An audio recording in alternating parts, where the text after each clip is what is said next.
Testing. All right. You can cut out that other. Hey, yo, aim. Yeah. Run it up, Blondo.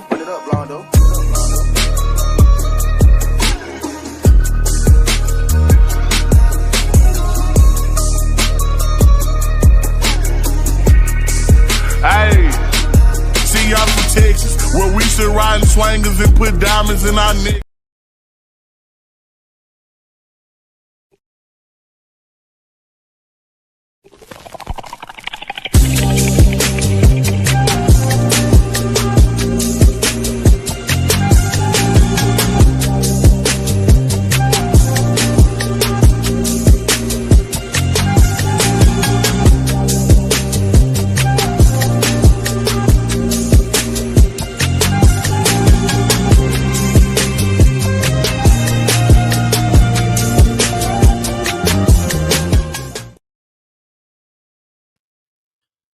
What's going on, everybody? Got my man Troy right here.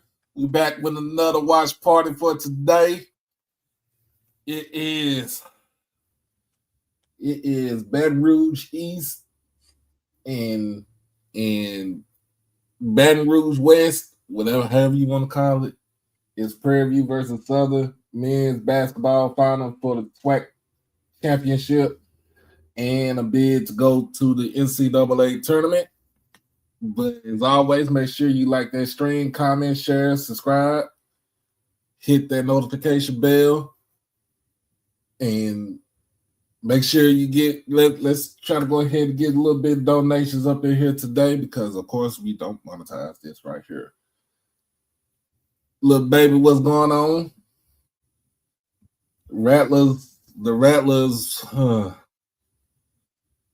should have won the game last night. They should have won yesterday.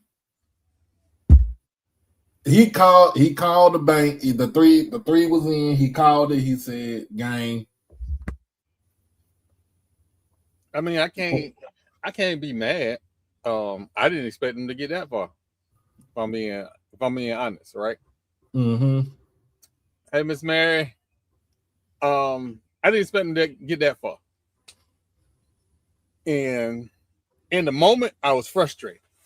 Because when you're in the moment, you like the game right there. So in the moment, you win some, you lose some. But you know what is the best part about all of that is? We went farther than that school in Daytona. That's all that matters. Well, and speaking of that school in Daytona, they would not be retaining the services. Del Rosario, as the coach for the Bethune-Cookman women's basketball team, and of course, Liv, she got an idea, bring back one of if the most important Wildcats that actually played and that actually understands the game and what's going on. So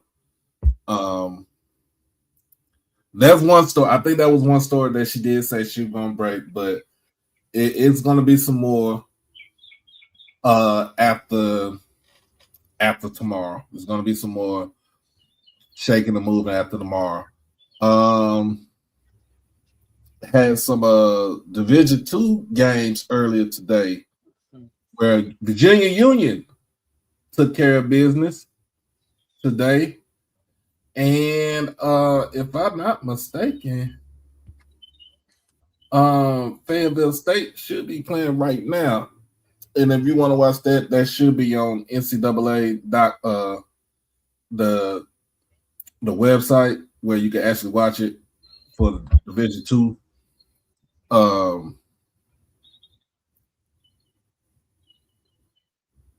But I was just watching Dallas Baptist is destroying Colorado Mesa right now. And they are in the second half.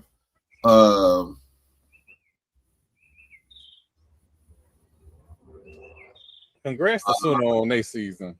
yeah, congrats to Suno on their season, even though it did not go the way that they wanted to go. It didn't go the way they wanted to go. They still had a terrific season. Winner of the HBCU Athletic Conference tournament.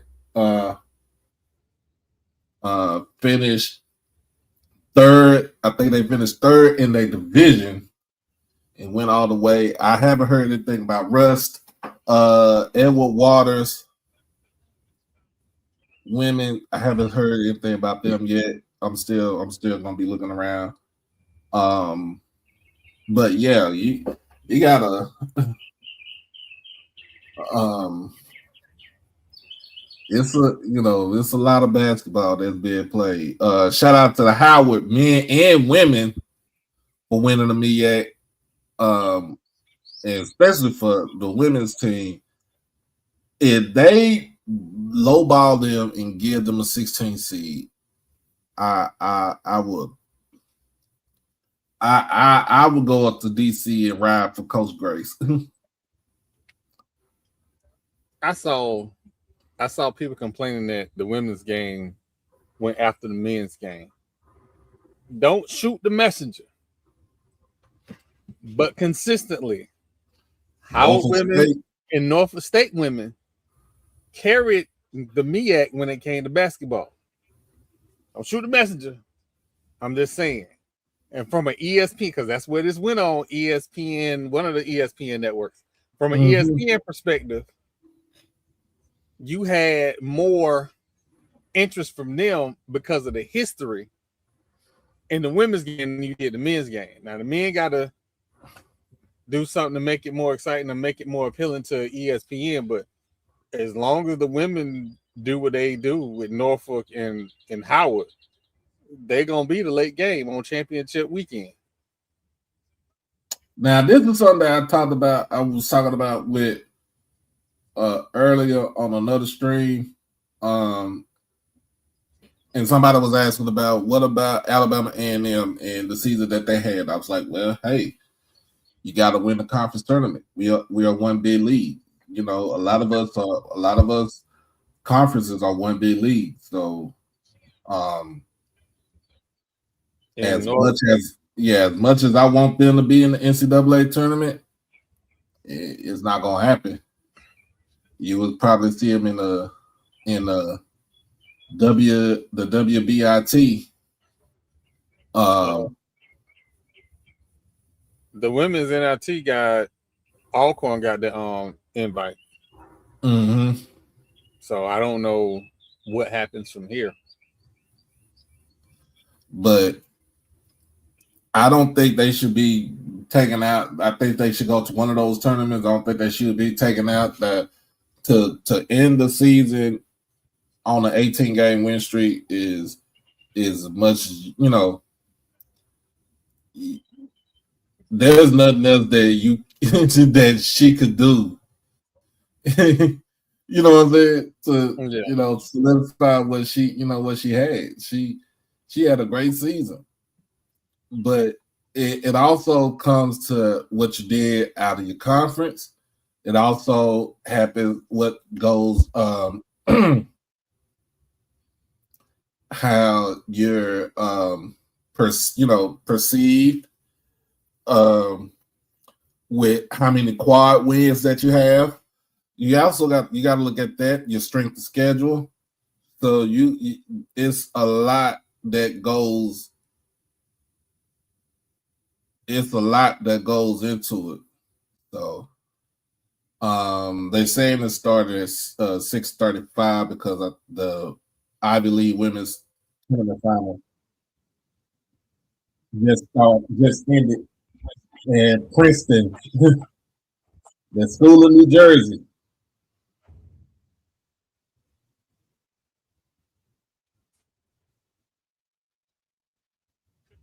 The school of New Jersey just won the Ivy League on the women's side. Somebody's CEO. Can you still hear the bird in the background? That was me. I got a bird right outside my little tent. Mr. Martin, they are not doing it this season. They ran into some. They ran into a little snafu.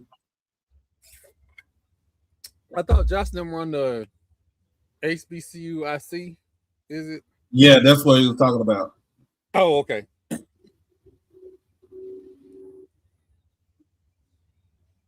Do y'all hear my neighbors having a party? I want to make sure y'all don't hear that. Hey, your neighbor always having a party. The winner punches their ticket to the big dance and an NCAA tournament season. A tale of two stories the way these teams got here. Prairie View A&M, well, they dominated the semifinal matchup at 19-point victory. What's this guy named Horn? Meanwhile, for Southern, late second dramatics. Horn. Michael Jacobs from about 30. Watch out for him. Buzzer, and they knock off FAMU for 73-70. So what was supposed to happen here? The first team, the 85 win.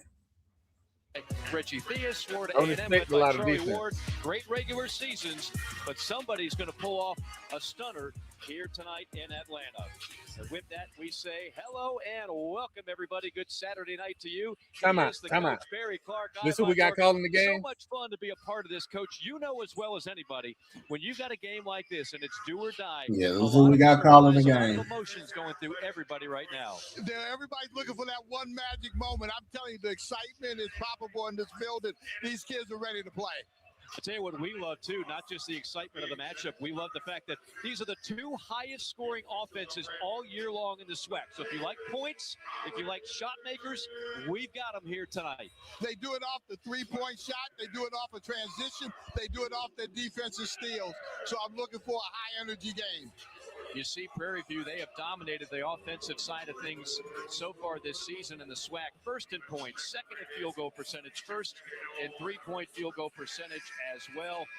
I was saying they could put Tiffany back up on her. With a rather suffocating defense is going to try to stymie that effective offense. Prairie View A&M wins the opening tip. It's the Panthers in black, and it's the Jags in white. We are underway here at the Gateway Arena in Atlanta, Georgia. Look for Prairie View to try to attack spot off the dribble. They believe in their spacing. And a nifty shot right off the back. Dante Horn. It's been the hottest. Oh, okay. I got you. Jacobs have been the hottest players in this tournament, and Horn leads the way with 20.5 points per game. Horn's a really special player. He's got great one-on-one skills. He can also pass the ball, but he's great off the dribble. A paint touch and hook shot for Terrence Dixon. He's off the mark. So an empty possession as you see the starting lineups for both. Again, Jacobs and Horn both capable of lighting it up here tonight. Williams, the point guard for Prairie View, is a real leader. He sets everybody up at 6'1". He's their leading assist man, averaging over 3 assists a game. Another strong take by Horn. Offensive rebound. And that's by Corey Dunning. Driving, dishing. Passing up the three is Horn. Scissor dribble, shot clock ticking down, under 7 now. Horn in a double team shot is rejected. That is Dixon. He leads the way with 41 blocks on the season. Well, Southern is a very good team defense.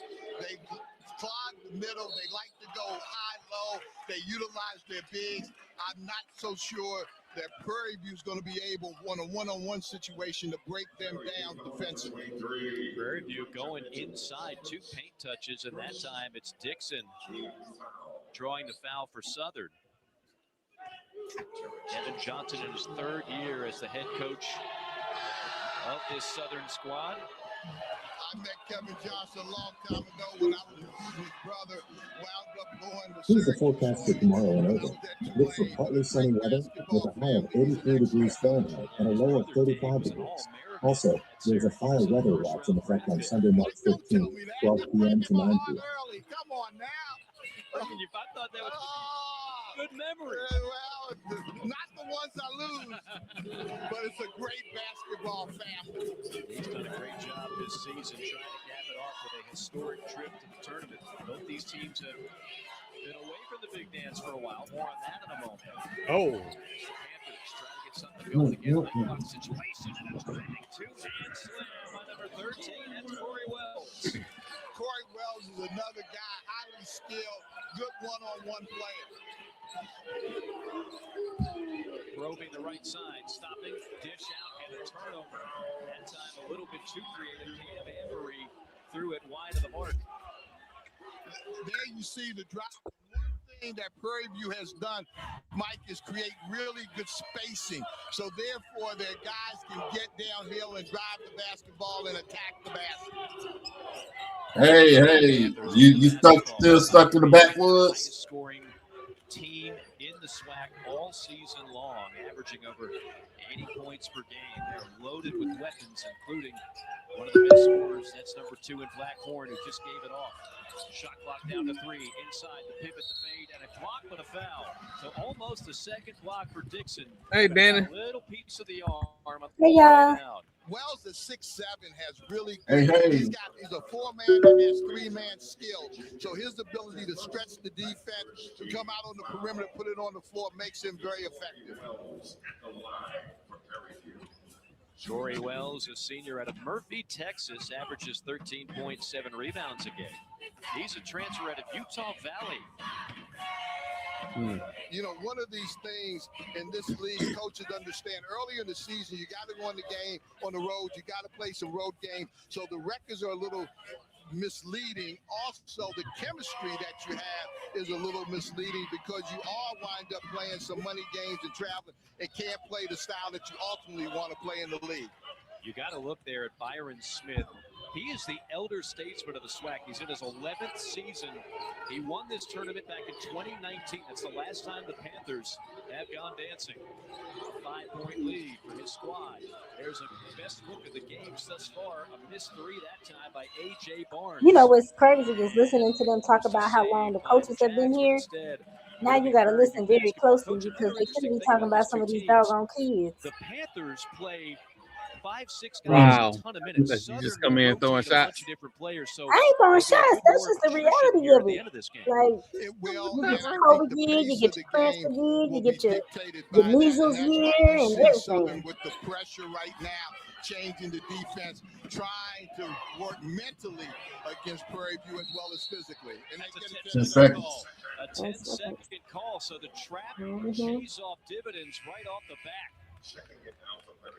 Yeah, I saw Southern play earlier in the year, and I will tell you, Mike, I was really impressed defensively with the way that they contained the basketball, the way they changed their defense. I don't think Prairie View can hold this line for long. I think Southern gonna come into their game soon. Drive and dish up top. In the hands of Duval. I'll tell you a problem though. I don't know if they have different refs for every game. That's a good sign because I think that's what it is, but these games have been called completely different. Yeah, they don't. He's also a hometown. Yeah, they don't use the same refs Eagles for every Landing game. School here in Atlanta. Well, one of the keys to this game is the rebounding the basketball, and Prairie View. And understand this too.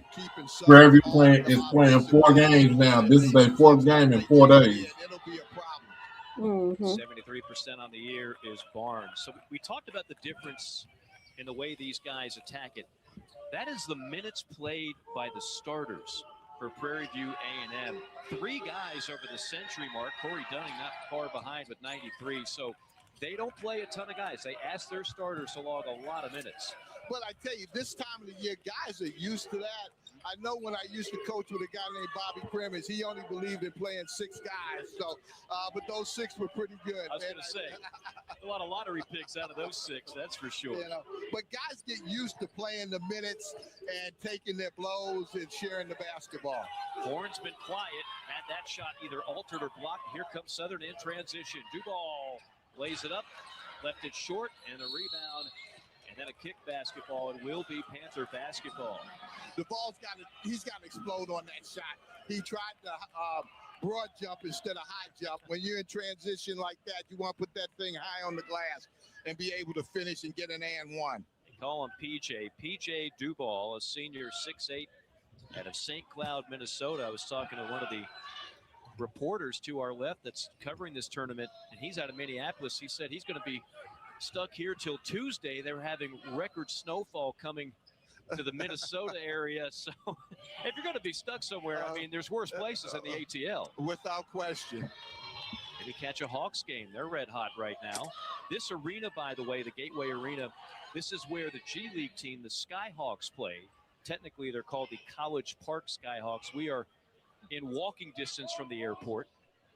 You decide at halftime, Coach, you want to leave me and take a flight out of here. It's a common occurrence. No, I tell you, they've got 4 beautiful hotels that are right here. Now, I've had to be stuck in one of the hotels when the weather was bad. Yeah, that's no fun. Nice job breaking the pressure that time. Great ball movement. Sets up the open three. Got it. From the corner. That's how you do against the pressure. Slow down. You don't speed up. I beg your pardon is Tyrion Joseph, the 6'3". That's where most teams get in trouble. That's how Suno got in trouble last night. They started pressing us. We tried to speed up, rush the ball, turn it over. They blitzed y'all last night. Dante Horn, who's not just a great scorer, For a guard. They blitzed y'all last night. Wait, what? That ain't no foul. I said they blitzed y'all last night. Oh, for sure. I mean, they showed why they are the national runners up. That's why Williams is so good in the half court. His physical size allows him to get That's got to be a foul. Okay. It sets up his teammates. Horn in transition gets hammered, and 2 free throws upcoming for the leading scorer in this ball game, Dante Horn. 20.5 points per game. He'll be at the line when we come back. Exciting start to the SWAC championship game. Somebody's punching a ticket tonight here in Atlanta. It's the Panthers leading the Jags 9-3.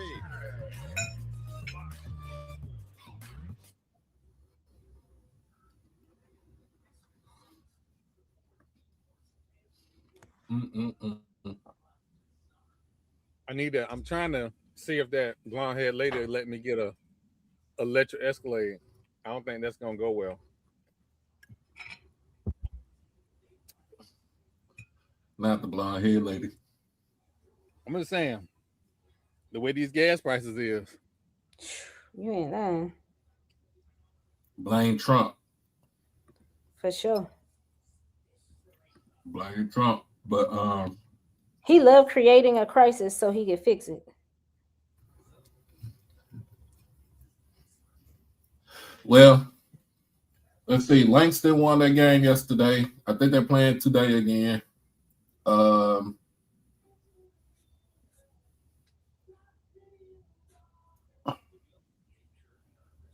Edward's women had they had who they had today? Was it Nola Southeastern?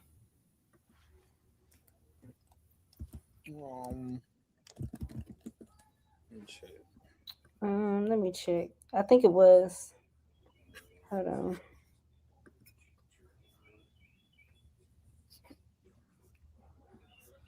Oh Lord. Northwest College yesterday. I wonder why. I mean, no, that was Thursday. I wonder why they don't have their schedule's not updated. Let me make sure I'm at the right. Hold on. No, that's the Everett Waters. Here we go. I was on the wrong EWC. I was like, wait a minute. What the heck? Hey. Let's see. Both the men and the women. I don't know. I don't see their game. They played yesterday. That's 10 years ago in they 2016. had a game on today, but it's not showing up. And 17. So a lot of history on the line. Oh shoot, they lost yesterday. That's why. Oh wow. They lost to Alabama Huntsville. I thought they beat them. I didn't realize they lost to them. The Yellow Jackets.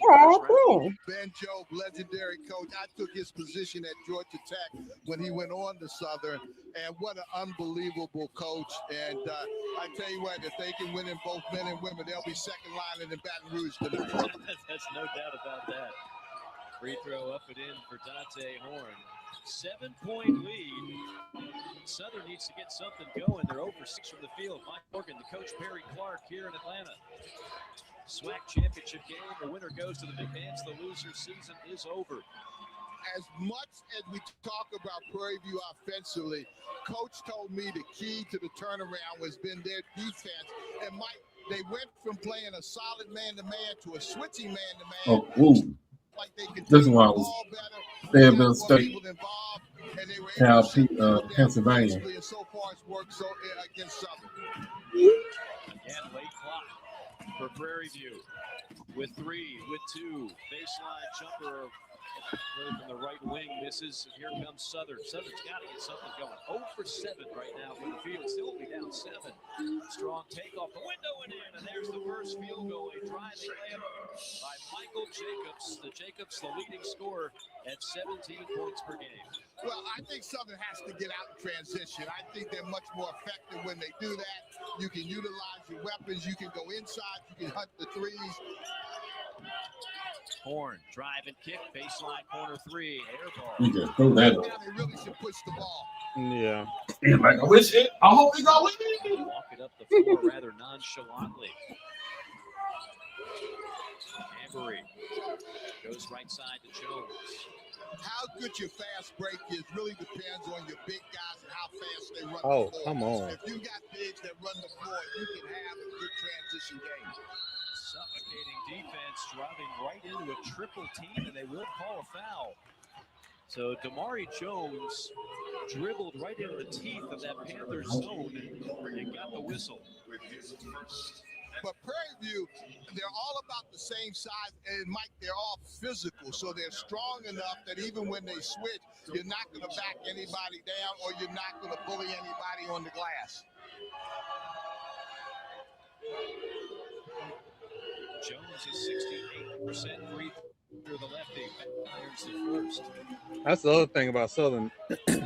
You know, They apparently have been having some problems on the free throw line recently. Do something other than what you've been doing, or be somebody other than what you are, and it's really the opposite. You just need to come in and play what has gotten you here, and that's the challenge both of these two coaches have with their teams today. Jones out of Bessemer, Alabama. That hometown rings a bell. One Bo Jackson. Wow. He wasn't too bad. He was okay. He was known for football and baseball. I bet he could play some hoops too. There's a nice break. A steal and a bucket for Jones. So Jones, a one-man wrecking crew, and all of a sudden it's a 2-point game.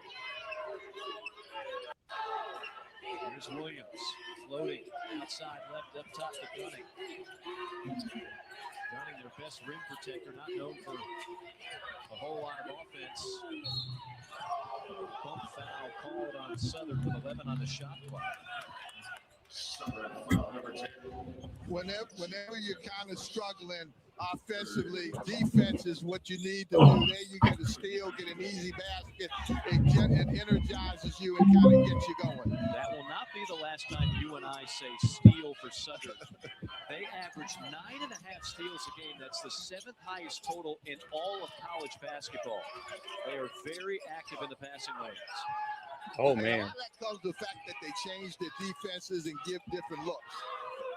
Deep 3, left wing. Nothing but the bottom of the net for Joseph. Joseph got hurt in a part of the season.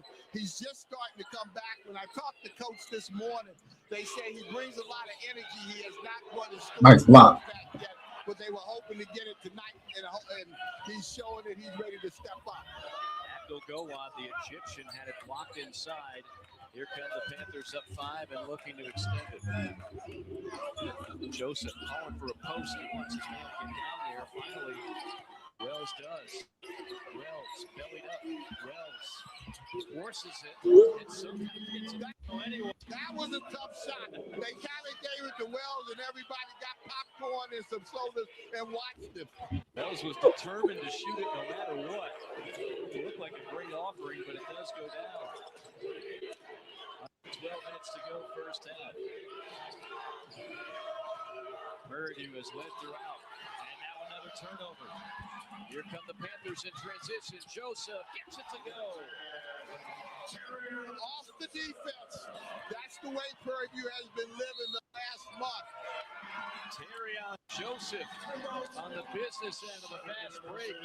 It's a 9-point lead for the Panthers. And I tell you, when games like this, what you want is your defense to step up and give you some easy opportunities. And that's what Prairie View has done. They used their defense. I've seen PV score over, what was it, 96, 97 points and lose. Right now. Yeah. You know, they lost FAMU like 96 to like 103, something like that. Oh, man. Got a little bit of defense.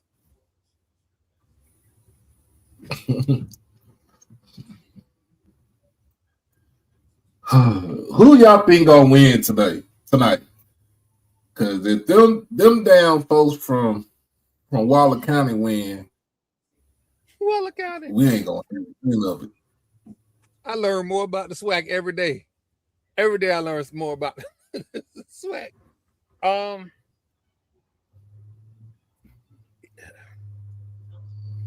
Look, I'm just going. I got no dog in this fight. I'm just going on the last 3 games, right? PV has played well offensively. Southern has been adequate offensively, but their 3-point percentage is not the best, and their free throw shooting isn't the best. They got, 16, 18 points off turnovers last night against FAMU. Yeah. PV ain't turning the ball over. But they hit the like free throws because that's what kept FAMU in the game. In the game. And FAMU hit, I think at one point it was 88% from the free throw line. Mm-hmm. So there is an opportunity for Prairie View, but what Prairie View can't do, they can't turn the ball over, and they have to play some defense. They have to. Right. Mm-hmm. I think in order for Prairie View to win, I mean, all of what Troy said, but also they have to maintain that intensity throughout the game. And I think throughout the season, that's just been something they've struggled with, is consistency in that level of play. And you can't let Southern have you can't give them a window to do anything, because they will take advantage of that. Right. And so I think that, they've got a decent lead right now, but we know how quickly things can change, and Southern can put on pressure pretty quickly. If they get into their mode where they're trapping defensively, and like we just saw that strong play to the bucket, that's hard to defend. So what can we say about? You saw his look at him, like his arm is the size of me. The hell? So what can y'all say about this year's tournament, men and women wise? Like, give us one word. You can either 1 or 2 words you can say about this year's SWAC tournament. Discovery.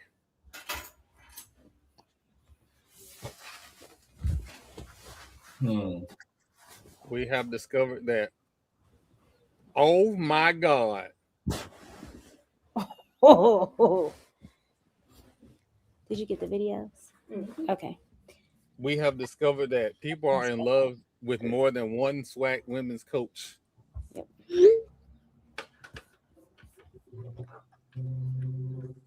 As they should be. As they should be.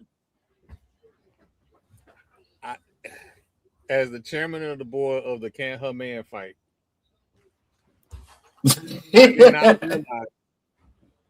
that blonde-haired lady, you better be careful. That blonde-haired lady gonna come get you. Oh no, she was watching the game with me, talking about who was that.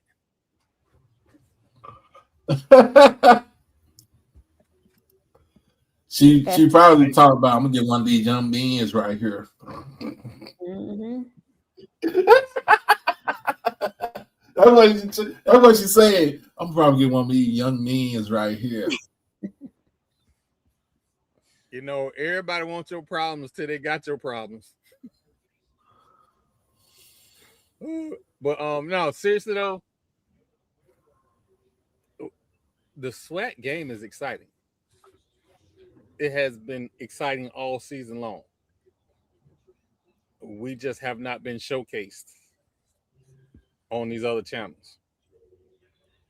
That's because our media rights deal is with some bootlickers. And when it is a storyline that is exciting, all of a sudden, we on that 4-letter network. But here's my thing. And maybe this is just me. Maybe I missed it because I've been in Suno zone for the last few weeks. But from a conference perspective, even from a school perspective, I would be blasting the fact that one school has the opportunity to sweep the championships. Like, that's such a big storyline. And I'm not seeing that as much as I thought I would. I have a friend who's actually at the championships this weekend, and she was just like, I didn't even know the SWAC was in Atlanta this weekend. Like, how are we missing this? So, and y'all know I'm always going to fight for the marketing and the branding piece, communications of our schools. HBCUs deserve so much more than what we get and what we allow ourselves to receive. And so it's bad enough that the only way we can get in is to win out. Like, we got to win our conference championship just to get in. And then nobody else gets in. You heard it. The commentator literally said, the team that wins, the winning team gets the automatic bid. The runners up, their season is over. So that means across HBCU land, in the NAIA though, it's a little different because of how they have things set up. Like, you have a certain number of teams in your conference, and that determines the number of automatic berths that you get into the tournament. So if you have at least 10 schools or more, you get 2 automatic berths. And then everyone else after that gets an at-large bid if they are high enough in the regional or national rankings. But so then we have 4 other conferences, and the only way they can get in is winning their championship. Like, the math ain't mathing. There's something wrong with that picture. And I think that we're always frowned upon. HBCUs are always frowned upon, but the talent is there. And the only way you can get better is by playing the best. But you also need an opportunity to get in there. Lil Baby says Black people don't think about marketing. And you don't know if your conference has a marketing department. They do. Yeah, every conference got a marketing department. Not every conference has a marketing department per se. We don't have a marketing department. You are the marketing department. Exactly. But we just hit 1.5 million views on Instagram alone. Not because we have a marketing department, but because we understand the necessity of telling our story. So, like, yeah, even in NIT selection, like, why can't we get into these tournaments? They making up national tournaments, and we still ain't getting in. Like, that's crazy to me. So, and some of it is, depending on the calls that you're on, like having relationships within the coaching community, within the SID community and all of that, where nominations are being made because you have someone advocating for you. Like, I'd be interested to see who's on these the calls with the polls and the regional rankings and all of that. Like, do we have anybody advocating for us? I know at the NAI level, it was difficult. It was difficult because if you don't have someone that's involved enough and on these weekly coaches calls, or rankings calls, then you're not going to get a lot of teams that are ranked higher. You know, Suno jumped from 94 to 66 in our regional rankings, or in our, not the regional, but the national RPI, and what is it? I forget how to explain it, but it's like you play teams that are in like 4 different quadrants. And so quad 1 is the highest level of play. We played like 6 or 7 teams in quad 1 this year. And so we got noticed. But had we not won, we wouldn't have made the tournament. I find it so it's interesting, right? Because I'm old enough to remember that your strength of schedule and your conference wins was how you judge teams. Now we got the analytics boards who are just a bunch of nerds that want to be involved in athletics. They have invented new ways to find reasons to exclude people. Like we are really having a discussion that a 30-1 team is on the bubble. Yep. Meanwhile, Miami of Ohio. Yeah. Meanwhile, somebody daddy who gave their son a job, who can barely win conference games, are slapping themselves on the back talking about put us in because we beat the Bootskins. You ain't beat nobody else. I don't care your strength of schedule is top 3 in the country. You ain't beat nobody. What are we talking about? And then you have a, what was it, a 19 streak? Alabama A&M women was on a 19-game win streak. 18-game win streak. Until yesterday. And then they might not get in the tournament. Not gonna get in the tournament because like I said, it's a one big. All your mid majors are one big leagues. You'll probably out of a couple of mid majors, the ones that probably get a second bid will probably be like the Missouri Valley. Well, the American gonna get 2 or 3. Yeah, the American gets 2 or 3. That's the highest. The American is the highest mid major that's out there. Hold on, everybody witness. We talked about that lady school just now with with the American. Y'all all heard it. I talked about that lady school.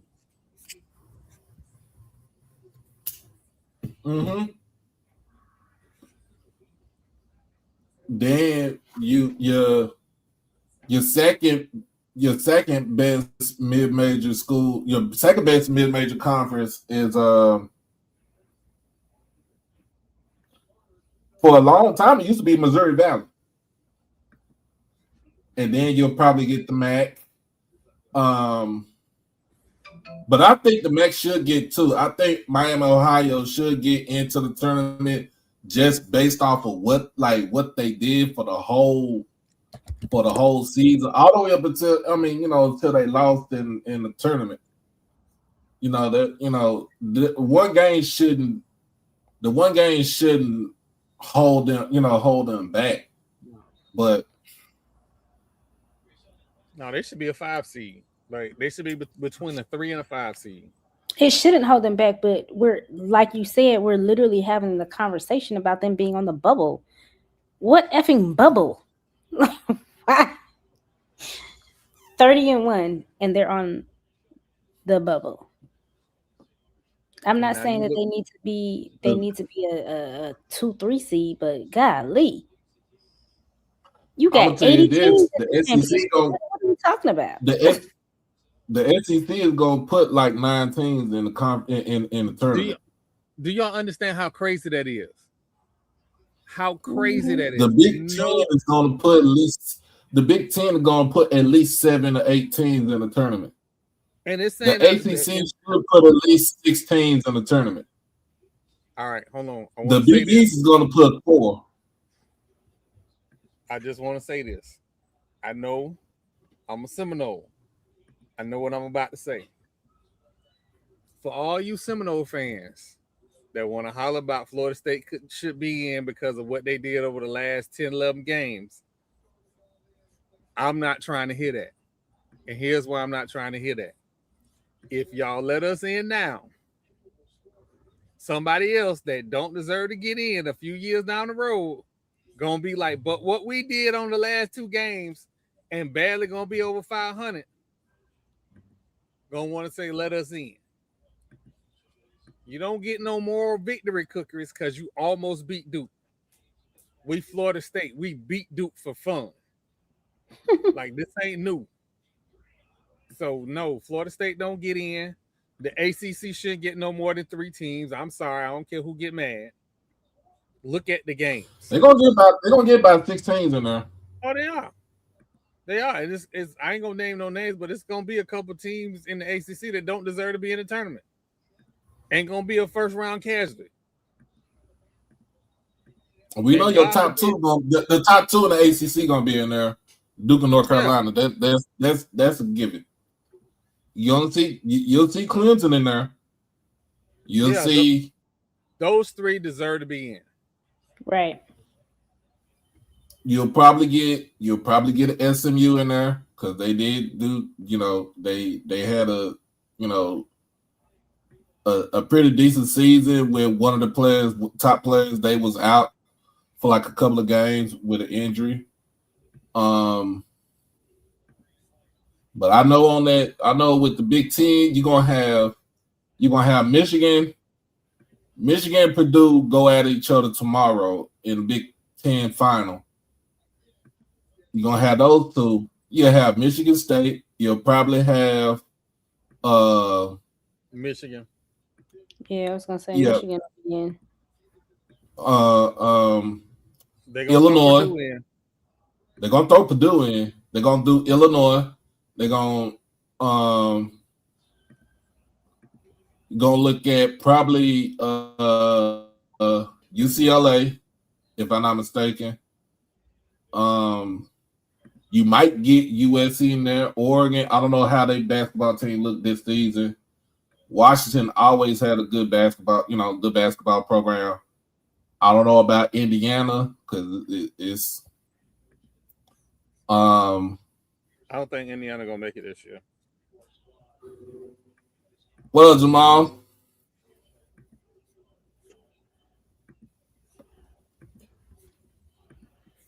But in the SEC,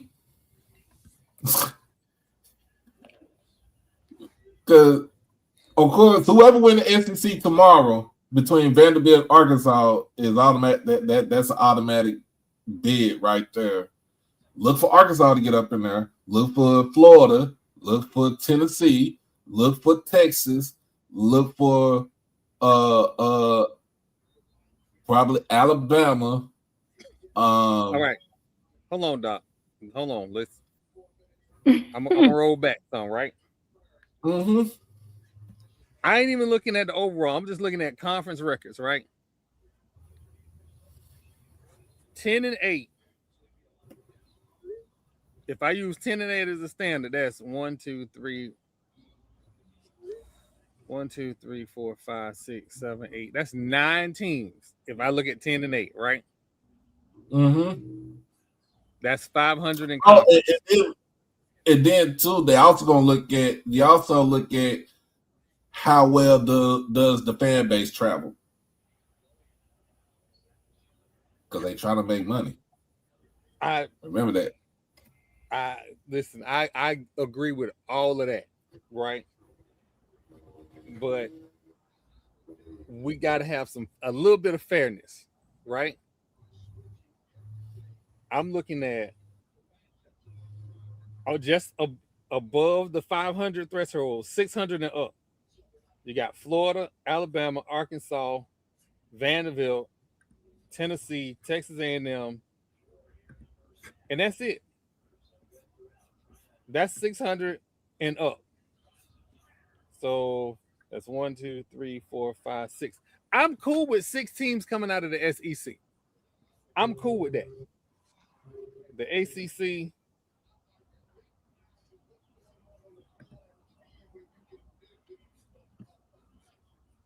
Jesus. In the ACC, based on that same standard, 600 and up. Louisville, Clemson, North Carolina, Miami, Virginia, and Duke. I'm okay with that list, although I think Virginia is suspect. I'm okay with that list.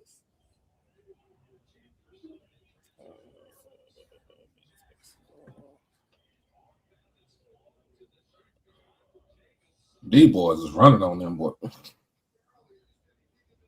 Yeah, in the American. 4 out of the American. UAB. Yeah, I'm looking at Tulsa, South Florida. Yeah. I'm cool with that. And maybe one more.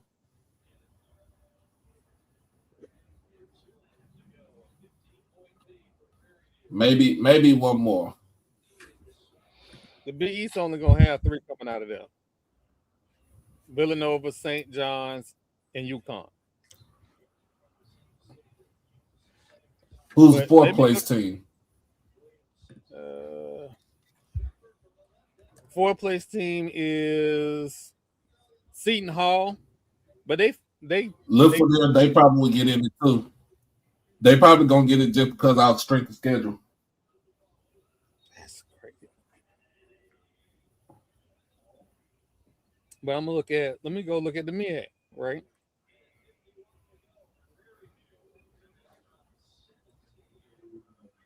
If I'm looking at the MEAC, how would men gonna end up the 16th seed, and they're gonna end up in the first 4.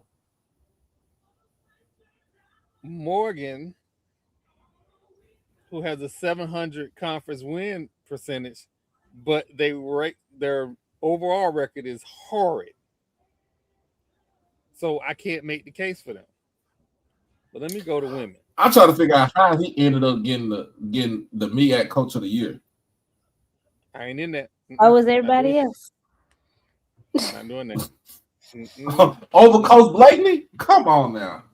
Not doing that. Politics are everywhere. No, dog. Alabama A&M got to get an at-large bid, man.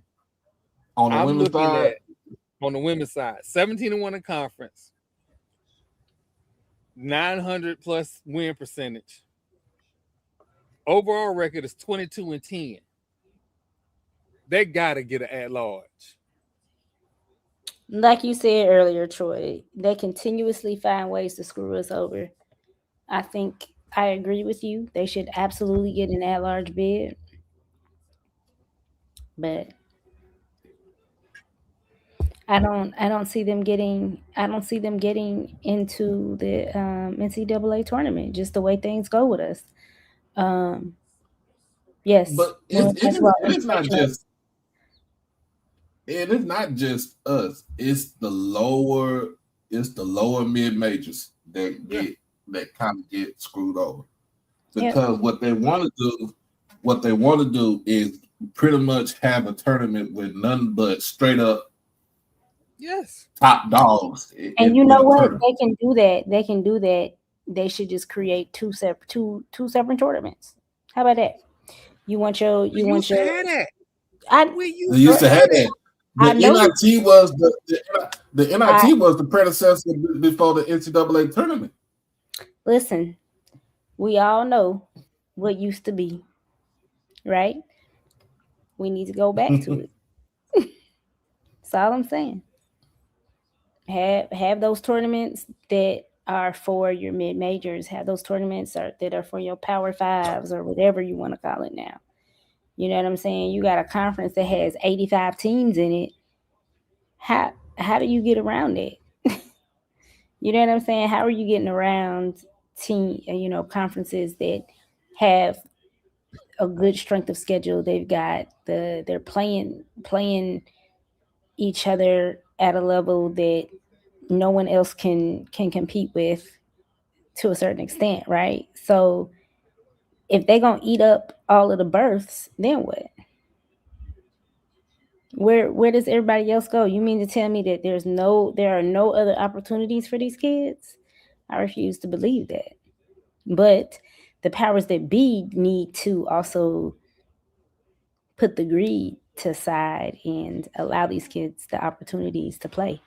And then some of these coaches need to stop being arrogant and selfish and talking about, well, if we don't get into the NCAA tournament, we not going nowhere.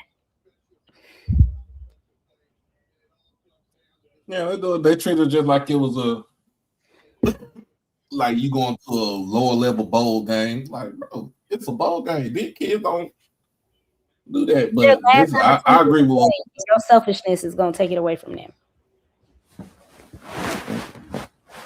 Anyway, like we voted as a team, but did you vote as a team, or did you just come up with for yourself? I don't understand what an offensive foul is no more. Clearly, I'm getting too old. What he's talking about, these two young men talking about. Coppin State in 97 knocking off number 2 seed South Carolina. Great drive and take that time by Michael Jacobs. Well, people don't know Ben Jones recruited Bobby Crimmins, so when Southern had to win, I mean, it hurt Bobby to lose the game, but he really admired Ben and the job Southern did. A little bit of life here, Coach, displayed by Southern as we get ready to. Is this a safe space? And now a turnover. Numbers for the Jags if they can. I don't have no disclaimers on my thing. Really Bobby Crimmins wasn't that good of a coach. I said what I said. Oh my God! No. The play. Southern has been stagnant in the half court for much of this first half. Jacobs kick out pass sets up Barnes on a 3. Yeah, little baby, it's crazy. And it's a 10-point game. Back in the day, you lower your shoulder, that's automatic offensive foul. Bringing you back quickly, you can get some good looks at that. Right now, Southern needs to lock in defensively. A 7-0 run by the Jags in about 90 oh my seconds God. of action. Oh my God. Just what the doctor ordered if you're Southern. Shot clock is off. Horn setting it up. Oh God! Oh my! Yo! How do you defend that? What? You don't. Oh my God! You don't defend that. You This get hold out up, the way. just log off. You get out the way. Hold up. Log off of Twitter. Yeah. Oh God, log off Twitter. It ain't gonna ever be over. Whew. Oh, they is about to these Prairie View folks about to act the ass. Get my mute words ready. They win.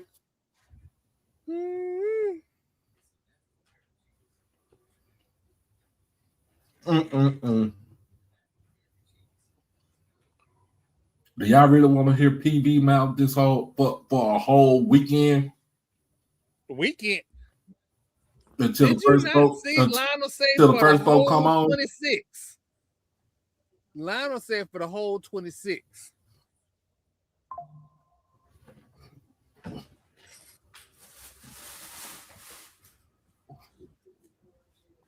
Look, it's halftime.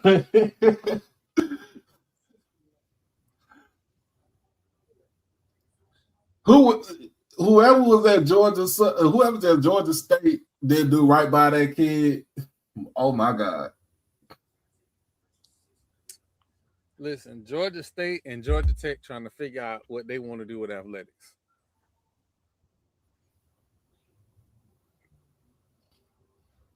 Georgia State might be in a better position long term than Georgia Tech, because that alumni base that Georgia Tech got, they're not exactly a football and basketball type of fan base. They might try to start picking up cricket. That fan base got old. Their fan base got old. The fan base the old alumni has gotten old, and the new alumni are not your traditional sports fans. Mm-hmm. They are a whole different brand of alumni. I'll say it that way. Mm-hmm. Little baby, they ain't even gonna get behind water polo. They might get behind soccer and cricket. Well, I'll tell you one thing they'll get. Well, Georgia Tech gonna get behind. They'll get behind that baseball team. Oh, that baseball team, nice. But that's not something that requires. I shouldn't say this way, but it doesn't require a lot of money. Like, true, the ACC teams have been very competitive because it don't require a lot of money. Virginia, Right. Georgia Tech, Florida State, even that school down in Coral Gables. They've been good because it don't require a lot of money. And these kids know, hey, the scouts missed me in high school, but all I need is a good season in this conference, and I'm back on the board. I don't know about archery. I gotta check and see if they play that over there. But it could be. Archery could be on that list. I'm gonna say this. Shout out to Dallas Kimball, Dallas Carter, Dallas Madison, Frisco Heritage, and North Crowley for winning state in basketball over this weekend. For the three schools, Dallas schools, Kimball, Carter, and Madison, this is the first time that the Dallas Independent School District had three state titles, three championship teams win on the same day. That's cool. I need 2 point guards off them teams to come to Florida real quick. Come to Tallahassee real quick. I need 2 of them point guards.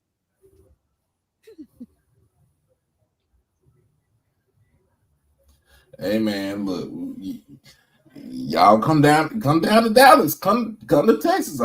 Keep telling y'all, it's good basketball here. I didn't listen. I tell people this and they don't listen, right? Underrated places where you can get basketball players. The Tampa Bay, Central Florida area, Texas, and Georgia. Not just Atlanta, Georgia. These are the underrated places you can get players. Everybody think I can go get the DMV. It's 8 million people trying to get players from the DMV. It is players here that play in Florida, South Georgia, that play against them same teams in the DMV. They are competition tested. Go get these kids. Flip over a table if I don't Frisco Heritage. Frisco Heritage has Josh Howard's son, and he was the MVP of the tournament. And he's a 5-star. Guess where he's going? Texas. Duke. He only going to Duke so he can be there 1 year and go pro. He didn't even want to go to his daddy alma mater. He didn't want to go to Wake Forest. Who wants to go to Wake Forest? Right. Hey, man.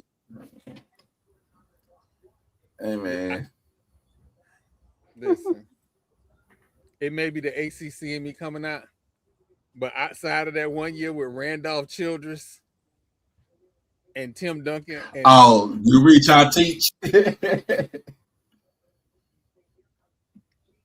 Exactly. Outside of them dudes, and it really was just Randolph. Tim Duncan was just there watching. Outside of them dudes, he was shitty. He really didn't have to do too much. I'm about to say Randolph Childress had what, 40 in the championship game.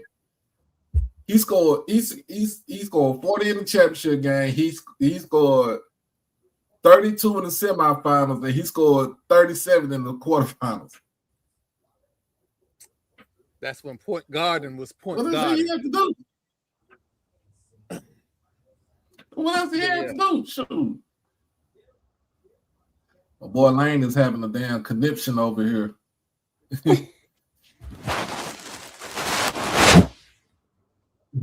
My boy Lane is number one Jaguar on the podcast. He having a conniption. Where Crook at? I think Crook on the other on one of the other channels. He about to be tripping. Listen, but yeah, y'all, I can't say nothing, man. Yeah, I ain't gonna say nothing. Central Florida, but yeah, to have Vince Carter and Trace McGrady and Amari.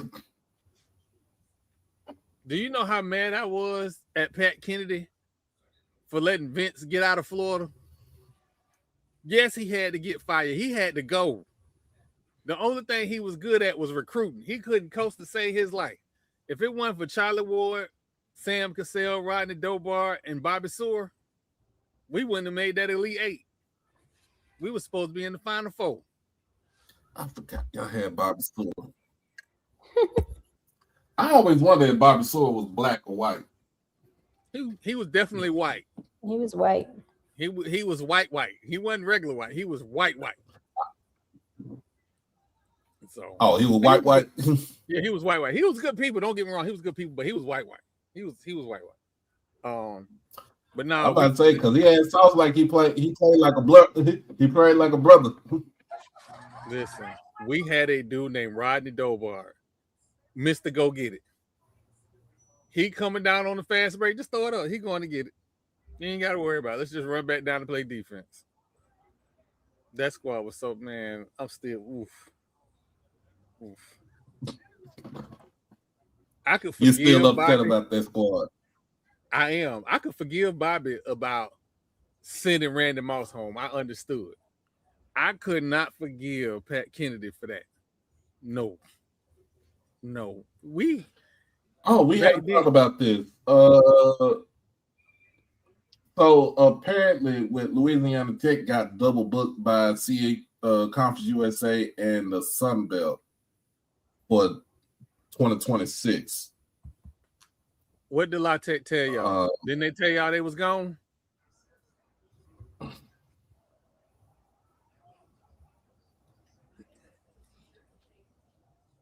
It'll get, to be honest, Lawrence, it'll get worked out probably in the next like 30 days because it can't go too far because of ramifications of the season. But this is similar to what's going on with Utah Valley, with their whole situation with where are they going? They're going to the Pac. Yeah, they're going to the Pac-10 or Pac-12, whatever you want to call it. Yeah. So they almost didn't get a chance. The number one seed almost didn't get a chance to play in their conference tournament over a $1 million exit fee. So they put the exit fee in escrow. It didn't go to the conference. They put it in escrow, and they was allowed to play. But when I say that thing came down to the wire, I want to say it was 2 days before the tournament. And the they still got their head beat in by didn't they win? They lost. No, they won. I think they beat UTA.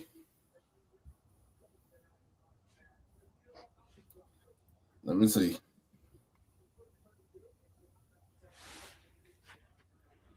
Yeah, they beat UTA yesterday. Beat them by 2.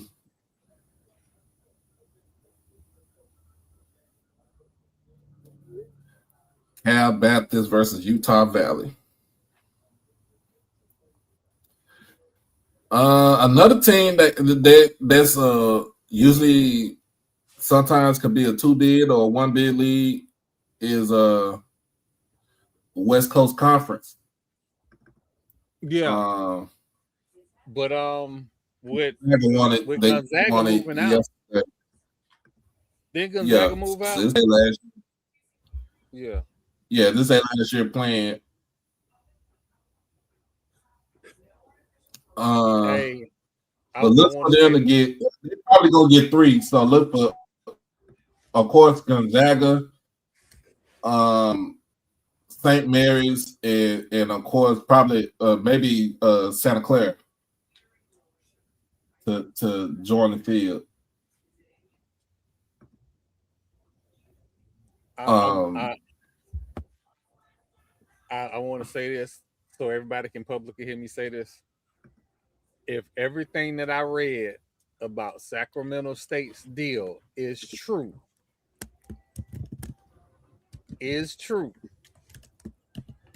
I'm probably going to change my mind about how I feel about that deal.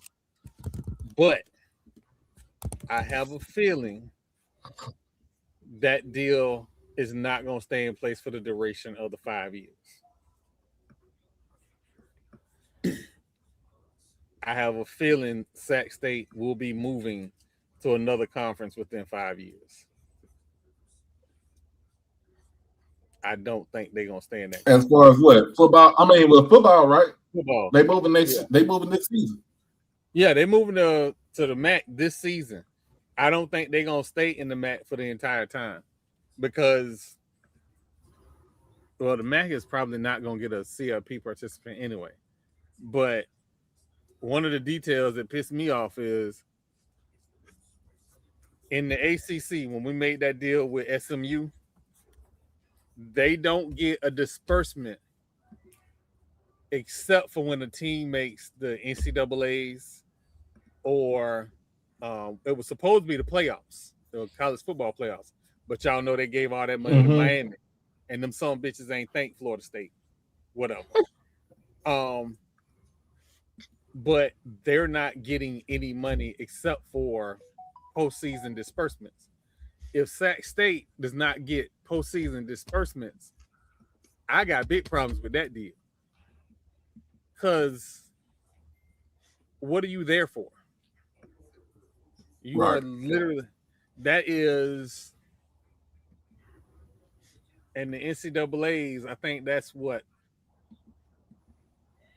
between the schools, probably $200,000 a school for the NCAAs, and then for the college football playoffs, it's probably $800,000, $900,000 a school if one of the teams from the conference make the playoffs.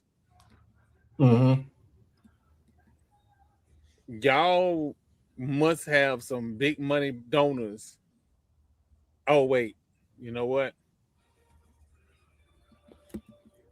Maybe they have talked to that original donor group that was going to give them the money if they made it into the pack. Maybe that's it. I don't know. But that's a good $80 million in debt that somebody got to carry. Now, because they're a state school, they probably will be able to, because they're not in Florida, they probably will be able to float bonds because they'll have home games as a source of revenue. Florida, you should be able to let FAMU do the same thing, but whatever. So they might be able to do that, but otherwise, the deal that I was like, hey, they did what they said they was gonna do. That disbursement makes me feel a lot of shakiness about that deal. Right now, I'm looking at this right now. St. John's is handling UConn right now in the Big East final. They up by 16 in the second half. Y'all want some more truth? That Hurley man is burning out.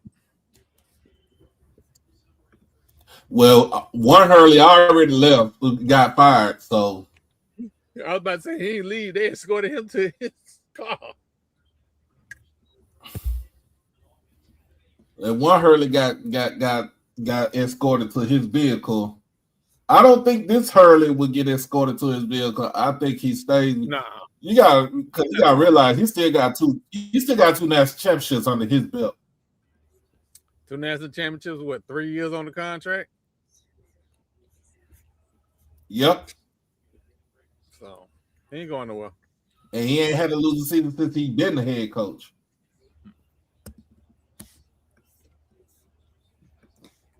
But look for I think. Have you seen his little documentary on ESPN?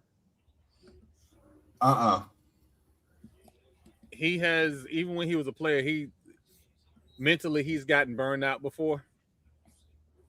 So it's one of them deals where you can, the way he's acted this year, you've never seen him act like that before. Like he's always been honored, but he ain't been honorary disrespectful on him. Right. So just he gonna need to take a hard vacation after this season. So I'm gonna be honest with you. So here goes my take on this right here. The Big 12 is they're gonna take Arizona, they're gonna take Houston. Arizona wins the Big 12 tournament over Houston. They won it by 5. They'll take Kansas, but Kansas has been up and down this whole season. They'll take Iowa State. They'll get Texas Tech, but I think Tech won't really get too far because their top player JT Toppin being out for the rest of the season with the ACL injury. Look for them to get TCU. They might get BYU just because. Who wants to see AJ DeBansa? Let me go look at their record. They 99. They 99 in conference and 23-11 overall. They'll take them. They'll take them because you're not gonna see that kid next year. I don't care what he say about his mama. Danny Ainge paid good money for him to be here. He going to the pros. Right. Look for the Big 12 to get at least 17s in there. Oh, Jesus. Look for the Big 12 to get 17s. You look for the conference records is ass if they're gonna take 7. 1, 2, 6. But they're gonna look at their body of work though too. So over 600, the last team over 600 is TCU. Then it's West Virginia. 1, 2, 3, 4, 5. You say they're gonna take 6? They'll probably take 7. They'll take BYU. They'll take TCU. Listen, here go the teams that BYU is under. They under Cincinnati. They're under UCF. UCF got 21 wins out of this little group. The only one over 20 wins out of this group. And West Virginia is 18-14. If they take BYU got 21-11, but they 9-11 in conference. And UCF beat BYU. Really? Yeah. Bad weather going across. That's you know what? We focused on the wrong thing. We focused on the SEC. I haven't gotten anything. That's the conference we need to focus on. Where are you getting text messages from? My LA wallet sent me notifications. You got LA wallet? Yeah, I do. That's what I'm about to say. I must not have notifications for that. It says looking from, I told you, Big 12 is one of the other conferences you got to pay attention to. Stay weather aware. Check your local forecast. What? Yeah. How do you get that? I don't even see that on my LA wallet. No. If you put BYU in over UCF, UCF got a gripe. I forgot. They got a legit gripe. Let me mute myself. Sorry, y'all. It's all right. They got a legit gripe. They got a legit gripe because you're gonna take UCF over West Virginia, who I don't think deserve to be in either. But BYU got 21 wins. So does UCF. And I think one of those wins I think one of those wins they did beat Houston. And they came BYU? Up close against Arizona. BYU, yeah. Okay. Ooh. Cause he a walking bucket. I'm sorry. He just ain't got no help. He has no. I'm not gonna say he has no help. He does not have the help when you start talking about. When we talk about BYU, we had Final Four expectations from them. So he don't have the help that we thought he had. So it's gonna be interesting. All right, let's see what these young men talking about.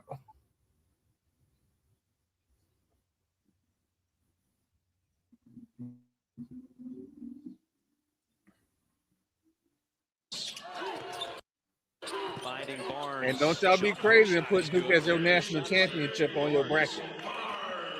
I would never put Duke as my national champion. Point game, but they can't exchange baskets here. Need to find some stops. One thing does, I mentioned at the top, one of the top steals teams, they will turn you over, but Prairie View has been poised on offense. They've only turned it over 4 times the whole game. And that's because Williams has the ball in his hands most of the time, and he's a really good point guard. Would you call him the engine, right? That's it. The engine is running on some good fuel in this game. And there he is, tight-roping the baseline and saving it from going out of bounds. Lance Williams, a senior out of Baton Rouge. Averages 10 points. He's their top assist guy. Just controls the game for the Panthers. They've had some pretty good basketball players come out of Baton Rouge, let me tell you.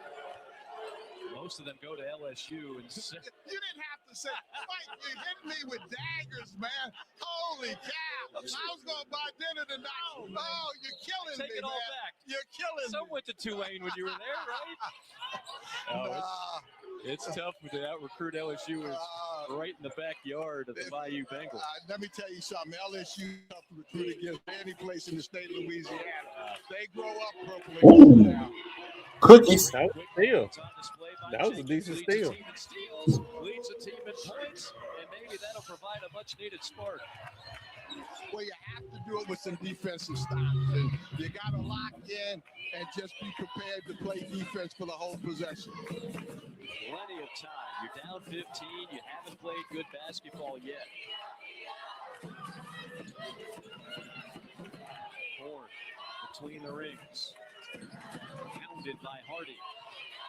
Horn gonna have to force Oh my it. God. He just throws it up and Horn. That's what I'm telling you. Horn's the problem because he can make a bad shot look like a good shot. Yeah, that was a desperation shot. One-hand runner off the glass. Dante Horn continues to have a tournament That's to a charge. remember. What?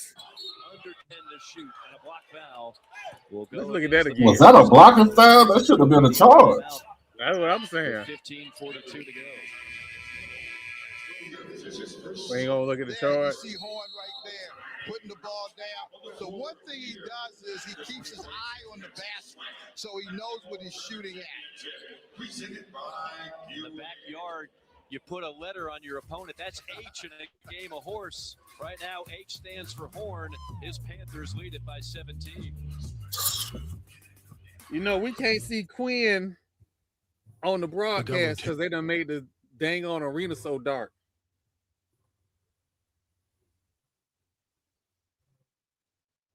Quinn who?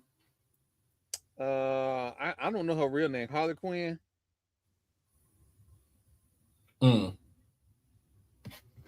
She one of them Jaguars that be on TV all the time.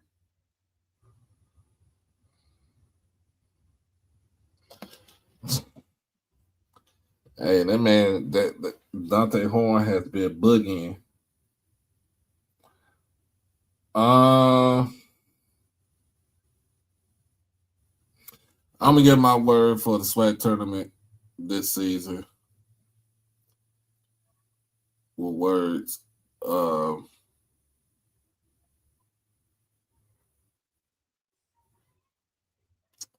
Missed opportunities. I can go with that.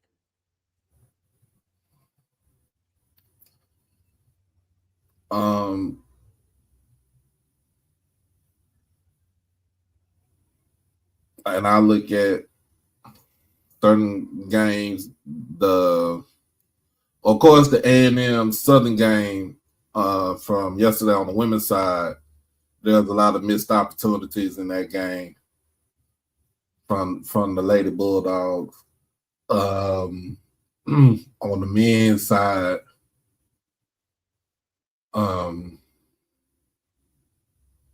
Bethune-Cookman, they missed their opportunity because you had a team full of mercenary soldiers. So when I say this ain't about the players.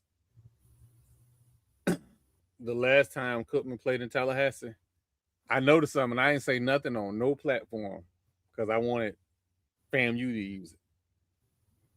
Without Dr. Bradley, their cohesiveness when he was playing with them for them 4 games was completely different with him without it. It was a fight for control of the team. And that fight spilled over into arguments amongst the players. And again, that's a function of we don't know each other long enough to gel and all of that. And them just coming out of training, I don't want to hear none of that. Because other teams have the same situation and they've dealt with it. So that's not an excuse. At some point, your guys have got to lock in and be teammates. And that is what caused them to lose in Tallahassee. And that's what caused them to lose in the tournament. They have the best team on paper in the SWAC. And that's even without Dr. Bradley. The fact that they could not get it done had nothing to do with their skill set or their abilities. It had to do with them working together as a team. And that was the difference in their season.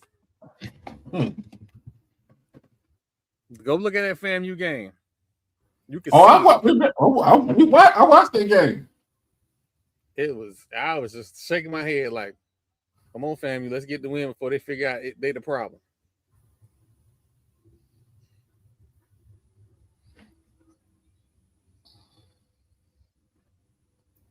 My God. I don't know how I feel about the timeline right now.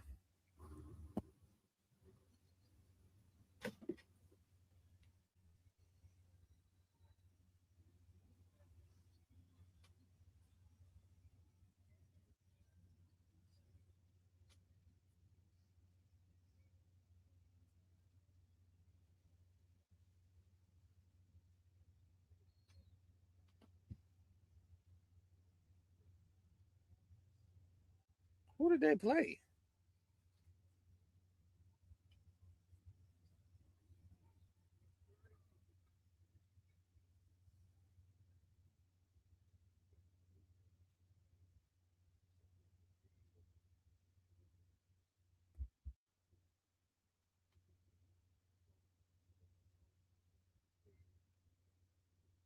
And they've got it to the line. I would look to throw the ball into the low post, make them double team, try to pick up some fouls. I'm telling you what, Corey Wells is inventing shots. I mean, everything he throws up there is kind of herky-jerky, not exactly in rhythm, but they're dropping. How about the performance by Wells so far tonight? A game-high 16 points. We're back in the danger zone if you're Southern by 18. Jacobs, late clock. Stairs, fires. Missed it. Trying to hit one right between the eyes of Mitchell. Scramble for the loose ball. Scooped up by Southern. Fresh 20 seconds on the shot clock. 3 ball from the corner, but he stepped out of bounds. That kind of night as Brandon Hardy was hunting a 3, but lost his bearings. Well, Southern had not had any open looks. I mean, the closeout by Prairie View, the switching has created a lot of problems because there's always somebody on the ball containing the basketball.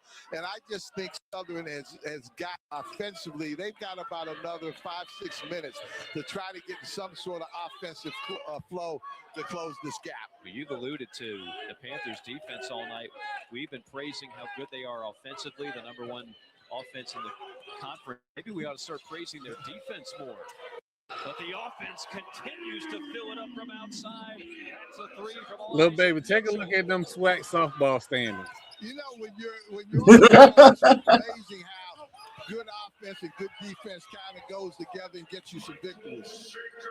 Jacobs responding on the other end. You just get the feeling Jacobs is going to have to absolutely take over for Southern if they're going to get back into this game. My God.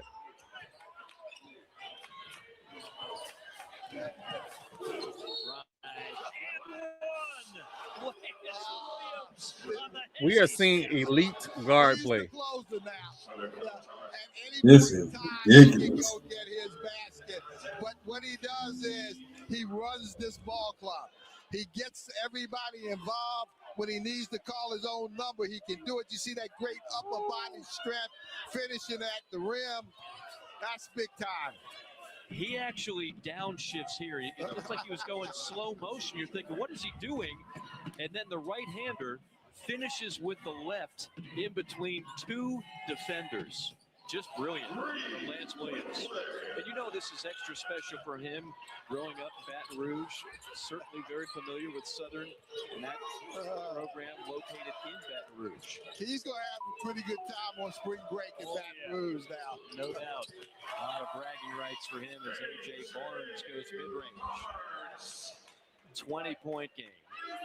Still an eternity of time, but has to figure out how to slow down this Panther offense, which is shooting 53 from the field and 60 from behind the arc. Oh, look at this. My goodness. Oh, my God. Williams is in the zone, folks. We talk about pace. You hear coaches talk about pace. Right now, Prairie View's playing at a great pace. And then a 4-point play opportunity for A.J. Barnes. So just when you think Williams starts to put this thing on ice with his 17-point, a much-needed 4-point opportunity for the Jags. That's a big-time shot right there. You don't want to do anything, though, to get the Jags motor running because this is a team that has a lot of pride, a lot of tradition, and they're very well coached. So, they still have some time. You mentioned that tradition. They're going for their 10th tournament all time. The last one came 10 years ago in 2016 as the 4-point play is completed. Make it 59-41. I can't remember the last time the Panthers had an empty possession, though. That's the problem. That might help. Yes, a turnover. The Jags have spurtability. Again, they have been the most stifling defense in the league. They've turned people over. The problem is Prairie View has gotten into a comfort zone. Inside, bottled up, and that'll be a jump ball, right? Horn reaching in, yes. If we had a shot chart, the Jags have got nothing in the paint, and that's because of Prairie View's defense and their ability to use their size and switching. 11:59 to go. The 8 seed Panthers can smell it right now. 59-41. We have a special ESPN NBA matchup tonight. DeMar DeRozan and the Kings square off against Kawhi and the Clippers. Coverage begins at 10:30 Eastern, 7:30 Pacific. Like everything else, you can also watch it on the ESPN app. Prairie View leading Southern back from Atlanta in just a few.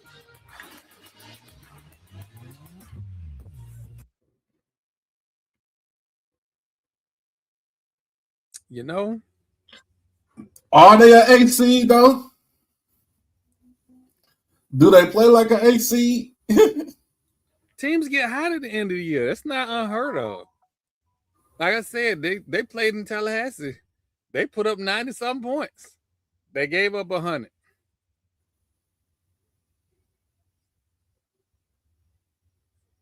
And this was a FAMU squad that I didn't think could put up 100 points ever. So they got it in them. And I said the first to 80 win. Look like they might hit 80 in a few minutes.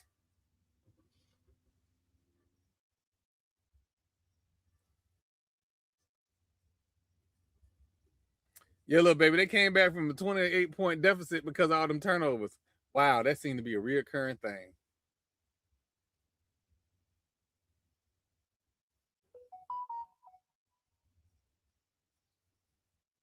Well, Mm-hmm.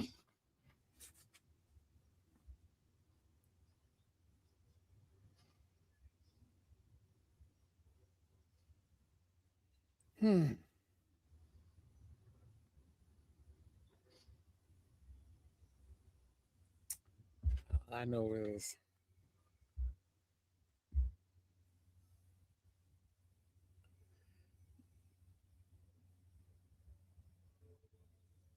It's crazy. But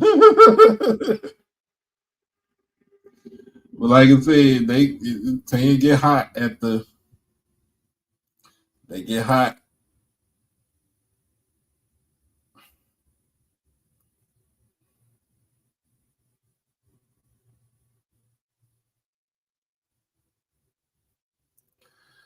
Oh man,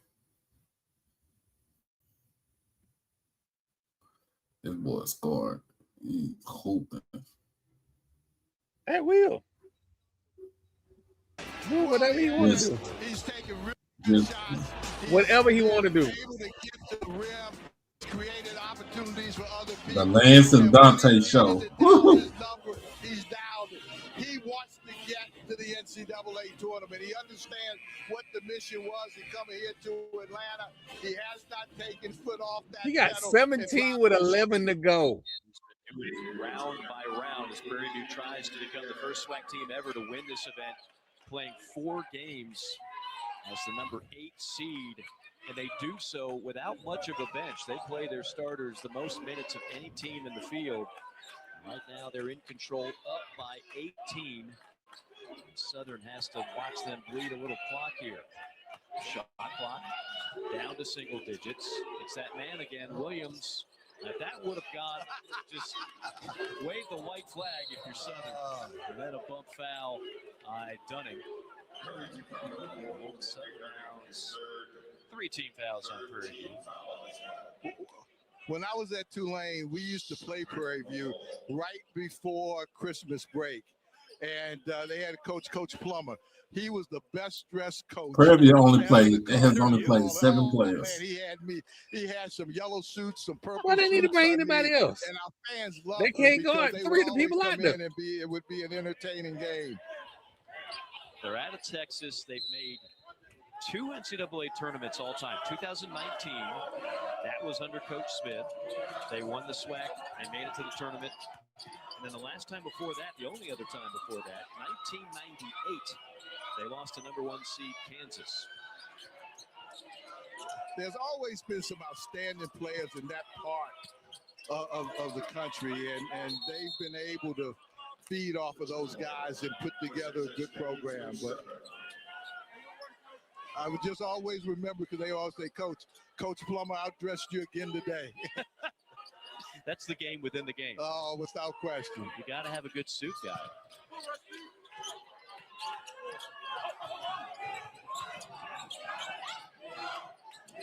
"11 minutes to go. Jacobs trying to take over, couldn't do it. Ball squirts away, and Prairie View will walk it into front court. This has got to be the most frustrating part for Southern, because the Panthers are a team that's more than comfortable bleeding clock and playing in the half court. They can do this all night. You know, but you work so hard, and you're one game away from what you worked since August to try to do and become. I can't even, it's hard to explain the emotion, but there's a lot of different feelings going through both benches right now as this thing starts to become a reality. One of 11 automatic bids that will be clinched here today.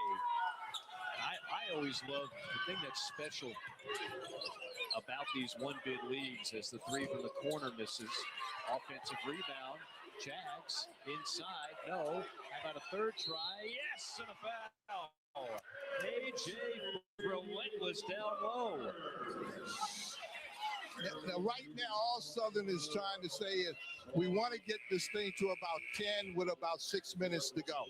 And then we have a fighting chance. So that's what we're working to do right now. There you see playing hard, hitting the glass, putting bodies on people. Yeah.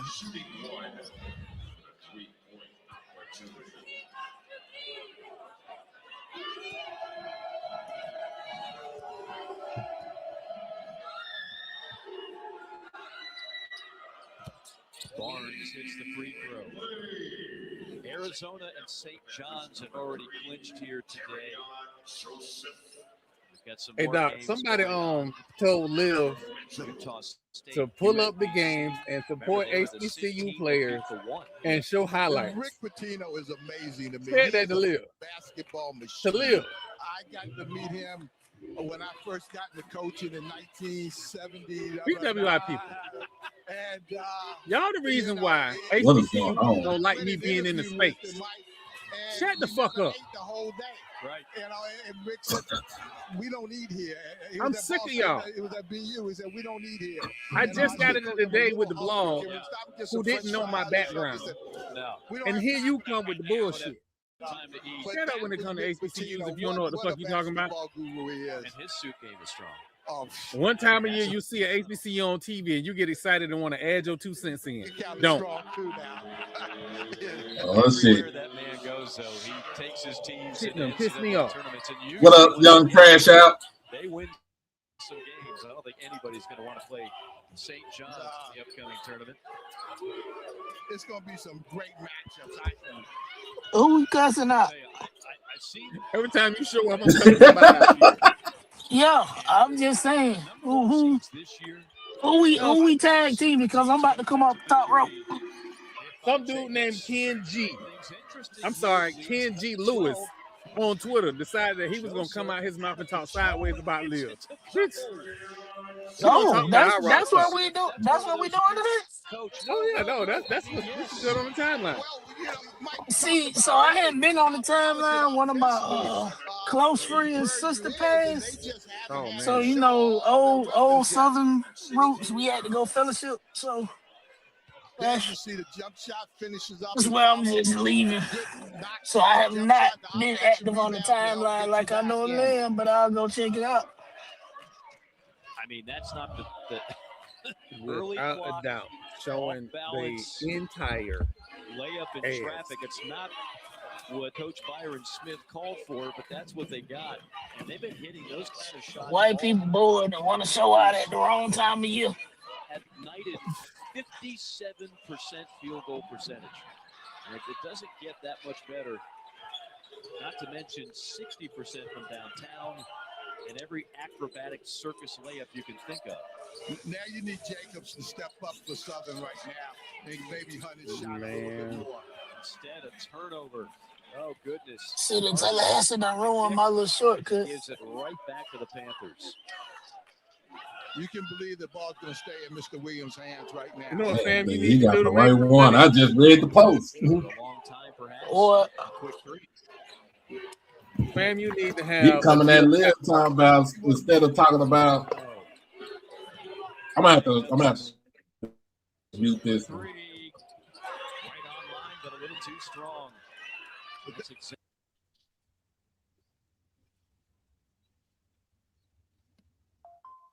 yeah, they don't. So Man, the city of Tallahassee done got rid of my damn shortcut.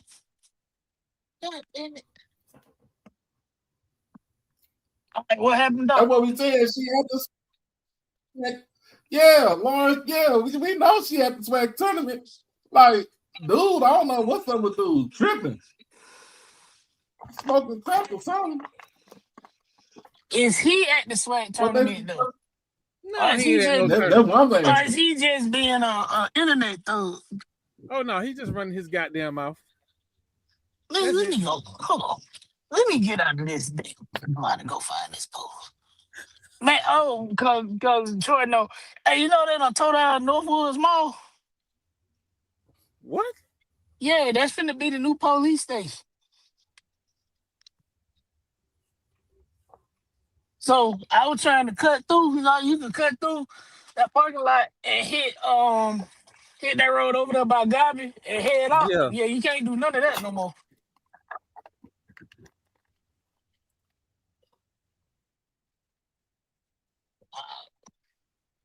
Tallahassee ain't got. You know what? Shut up, Troy. Nah. The one on North Monroe. The other two, the other mall's still there. The one on Appalachian Parkway. No, The old I'm one just on North saying. Monroe.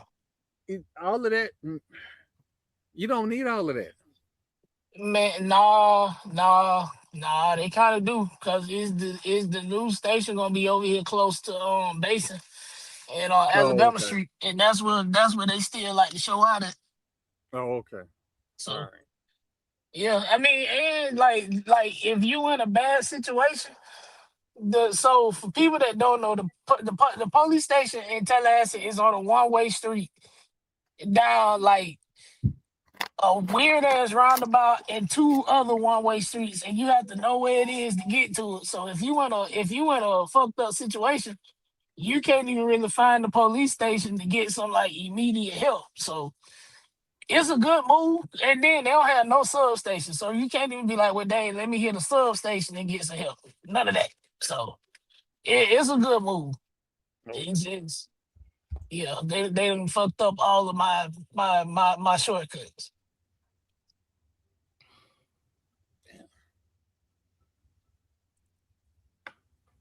I'm sorry. I had a flashback from when Florida State put the police station right across the street from the Black Student Union. Oh, yeah. Yeah. Almost got kicked out of school behind that. Oh, like, hey, it need to be able to cross from the damn football stadium. At the time that we still had all them houses across Tennessee Street. It should have been by that one where the ones that always got kicked out of damn school. That's what they should have put it at. Yeah. I think them gone now though. Yeah. I'm gonna put this game in hip hop terms right now. This game is looking like how Papoose did 50 Cent over the week. I woke up and that was the first thing I saw, and I said, "My God, you know how you have to piss that man off to rap? He don't rap. He's a rapper." That man trying to enjoy life with his new boo with Clarissa, and then pick him and talk about Clarissa. And here you come bothering this man. Hey, hold on. Did y'all see that? They just turned the lights down some more. Come on, ESPN. Come on. I know what they're doing. And I don't want to talk about it because that's going to be a topic that we don't need to be a topic. Why no? Why not? You know, we don't learn from smoke on this show. I don't want the attendance of a championship game to be a topic. No, we ain't talking about the attendance. We talking about 3-letter network and they bullshit. And that's what I'm saying. Like, all week long, we've been seeing Harley Quinn and everybody in the stands that we know. We've been able to see them. We can't see none of these people. Hell, that's because 3-letter network ain't trying to pay us no more money. And the commissioner is already pointing to the analytics from the SWAC out to say, hey bro, y'all need to pay me some more money. So the last thing they gonna do is help us tell them, hey, y'all need to pay up some more money. Yeah. So, and you know the only time with basketball season when we on the ESPN network like this is during tournament time. That's correct. And if that wasn't the case, then all of us would be glued to SWAC TV right now. Like we already are anyway, because now, hell, the fact that I can watch softball games on SWAC, I'm just shit. 3-letter network ain't got to worry about me unless it ain't on SWAC TV. I done told y'all where to go. I done told y'all where to go. So, and that's that on that. And yeah, that's that on that. Because they're not gonna pick up the right games for SWAC for softball and baseball, so they really ain't gotta worry about me. And as soon as the tournament is over, I'm canceling that ESPN Plus till football season. See you later. Lawrence, do you know that I thought something was wrong with my TV when I seen it the first time? I had to catch it now. They did it 3 times now. And I don't want to hear nobody talking about, oh, well, the arena did that. And I don't want to hear none of that. because ESPN gonna tell you, hey, we need the light to be X, Y, and Z so I can get good shots. They're not gonna have you in no dark arena. Nope. Do you? No. No, they think we stupid. And that's pretty much what it is. They think we stupid. And it's a special place in hell for people who ride down one lane highways with their high beams on. It is 2026, man. You got to put there's a setting to where your bright lights go off when a car is coming. And they will automatically dim. Just don't turn them on. If you ain't, don't turn. There's no reason for them to be on. It's street lights on this road and other cars on the other side of the road. You can see. If you can't see, you don't need to be driving. Especially not at night.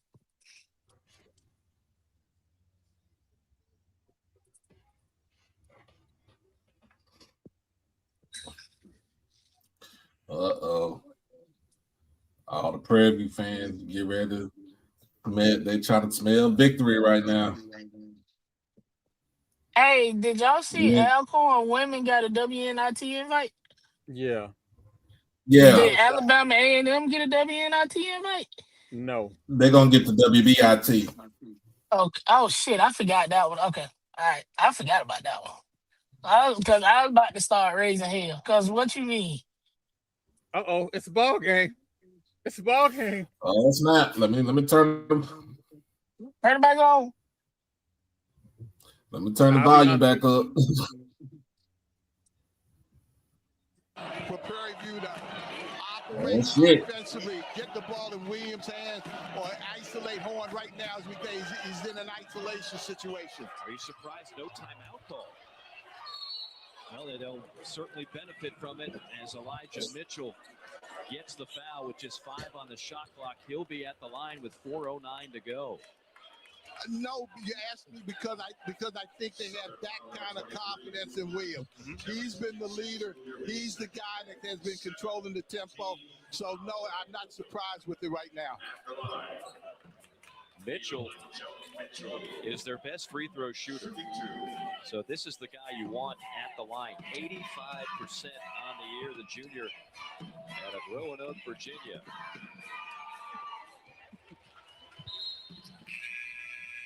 Checking in for the Jaguars, number 4, Brendan Hardy. 7-point lead for that man, Byron Smith, in his 11th year as the head coach of this Panthers program.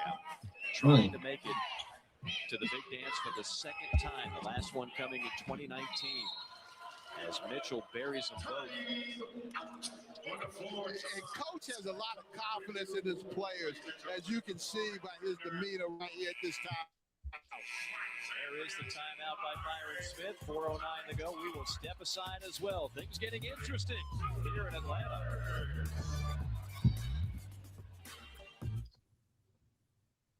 Modelo tastes good.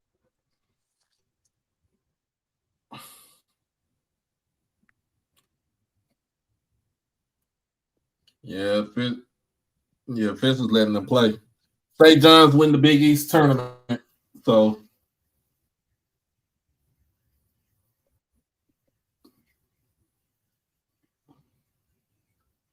Hey, I just want to say, because I ain't get to say this on Thursday, that the NBA has the absolute worst fan base of all professional sports. Thanks for coming on TikTok.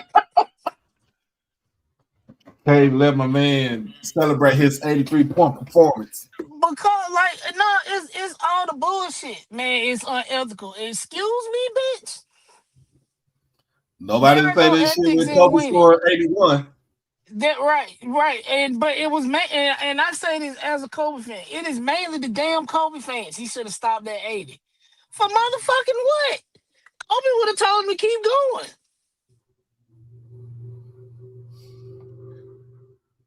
Like the most insufferable fan base of all professional sports, and that says a lot because I'm including baseball. Yeah.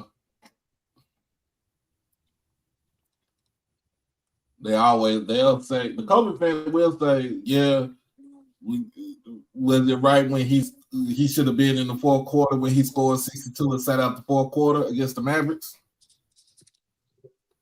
Thank you. So I'm like, I don't, and I'm blaming all of the participation trophy people and the participation trophy people parents. And there are winners and losers in sports. Mm-hmm. And sometimes you just gonna get your motherfucking ass beat like the Wizards did. And sometimes you gonna beat somebody's ass. That's just what it is. That's they all grown. it is. They made millions of dollars. If taking that loss and having 3 people on this one dude and he's still scoring over all 3 of y'all should make them feel bad enough that they either quit or get better. Those are the only options. Either turn in your jersey and never touch the ball again or get fucking better. You know, I would be scared if Southern was making free throws. Yeah.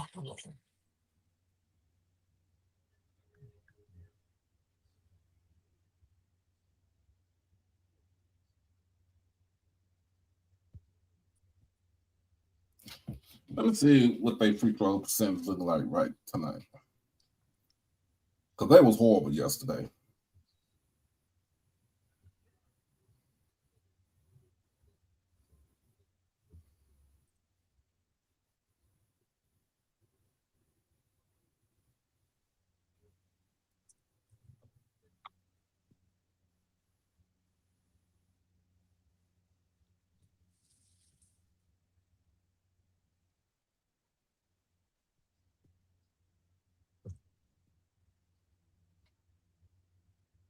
They're shooting 79% today, so it's better than it was yesterday. Mm. But that 3-point percentage, dear God, 4 of 15.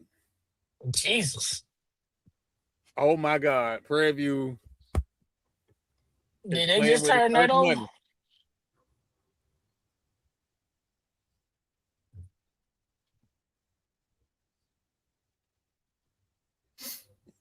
Still a 6-point game. What's going on, Mr. Hunt?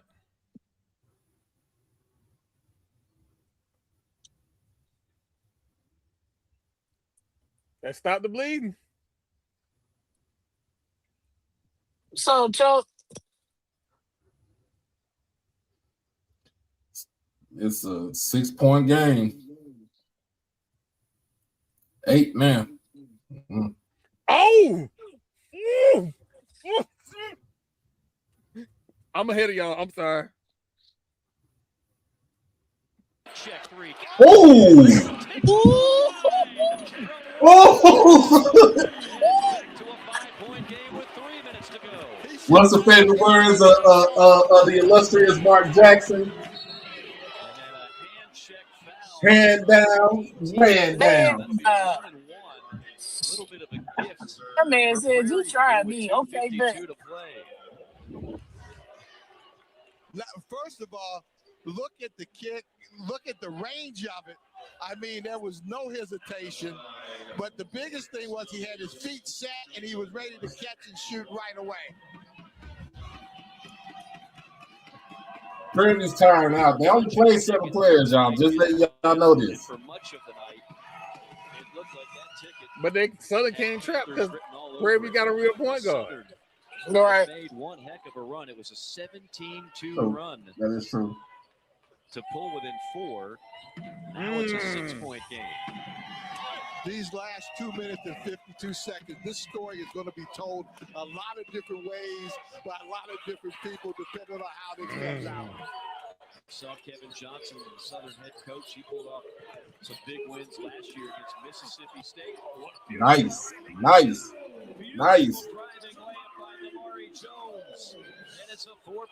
Somebody been looking at Michael Jordan videos. Ooh. Got another one.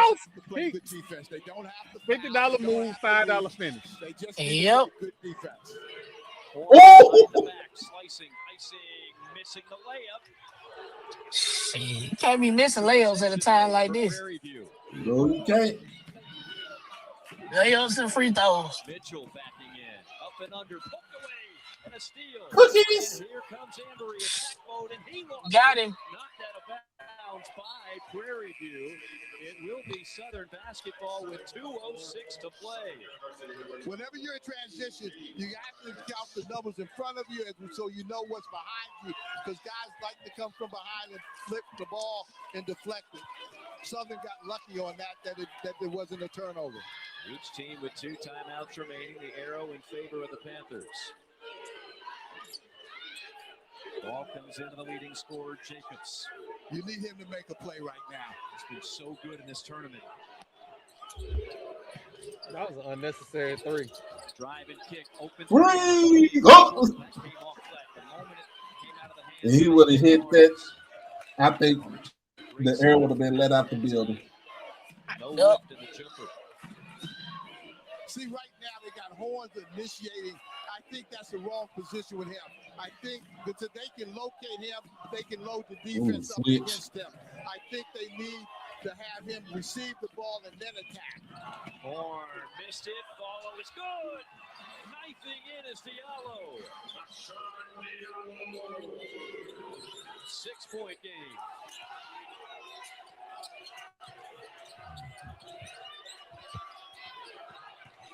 You've got a loose item on the floor. It's a shoe, and we're going to play on. There's a shoe, and it's going to be by the loss of will. Shoe sitting there on the right wing for about the last 15 seconds. I thought they were going to stop play, but they just kept. With all these NBA players with signature shoes, every team should have a team shoe from a player. Williams. They too selfish for all that. Jacobs has. I think they're trying those are Anthony Edwards right there. And he's the guy that has to be the guy that can create. I even like those shoes right there. I just want to see how. I want to know how they feel like comfortability. They look heavy, bro. Like I didn't look at what the actual weight of them, but like just they looked heavy to me. I could have been very wrong, but they just looked heavy. Nobody's giving it to Jacobs. Off balance. Gets it back and lost it. Then out of bounds. And to Southern. And again, Prairie View saying, let's challenge. We think that was the wrong call. And it looks like Prairie View is going to do just that. We're going to have a review, our first one of the night with 54.8. And this verdict is going to be huge. Because if all of a sudden this is overturned and it's the Panthers' ball, now you're Southern and the clock is really against you.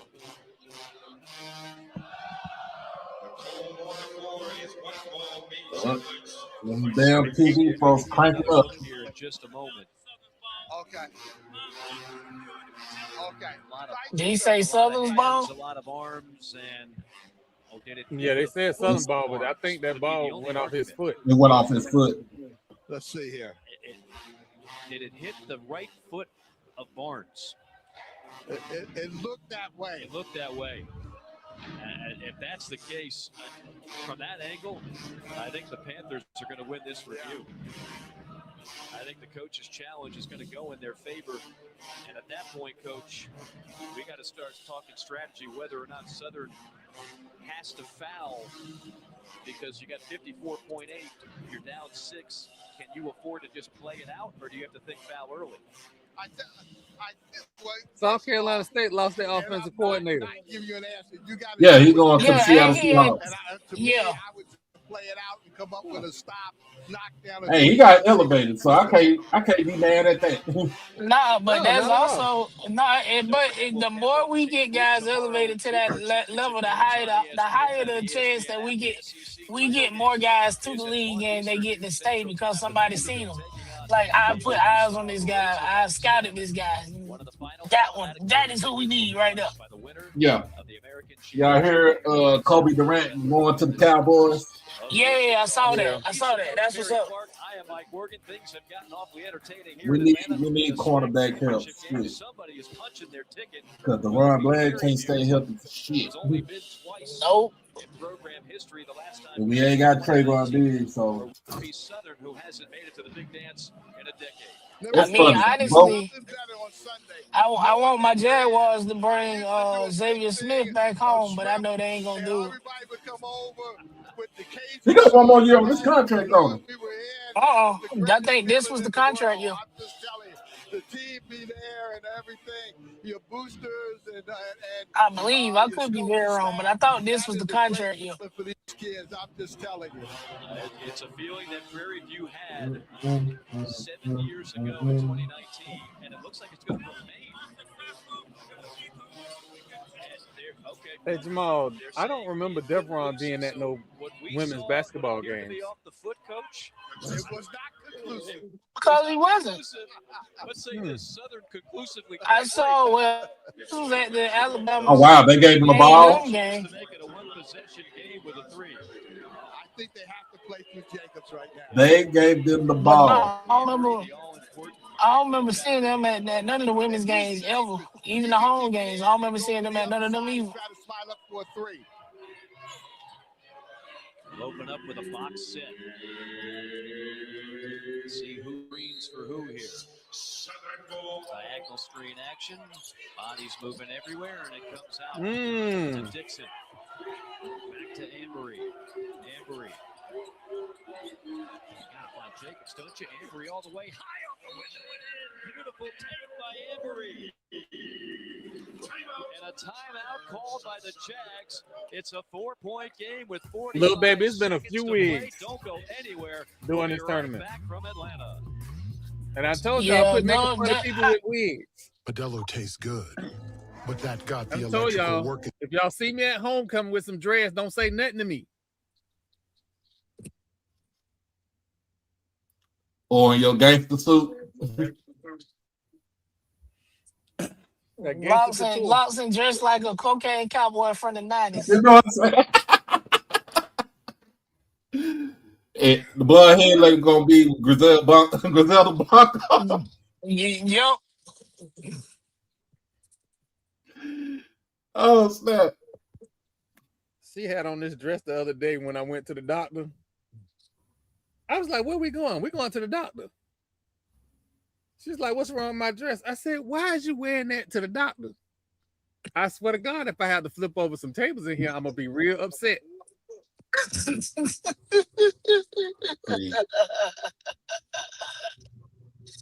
Try to keep you on your toes. Be like, yeah, I hope you got bail money while you bothering me. Hey, but I didn't know the commercial was that short, man. Hey, I got you. We back on. Will we say this game is more exciting than last year's tournament final? No, I think this tournament as a whole was more exciting than last year's tournament. Like on both sides of the ball, it was way more exciting than last year.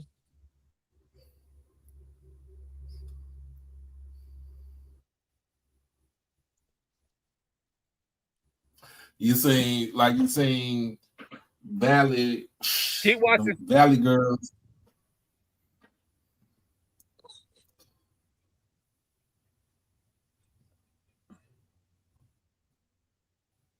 Oh shit! It's a 2-point game. Panthers back to Horn.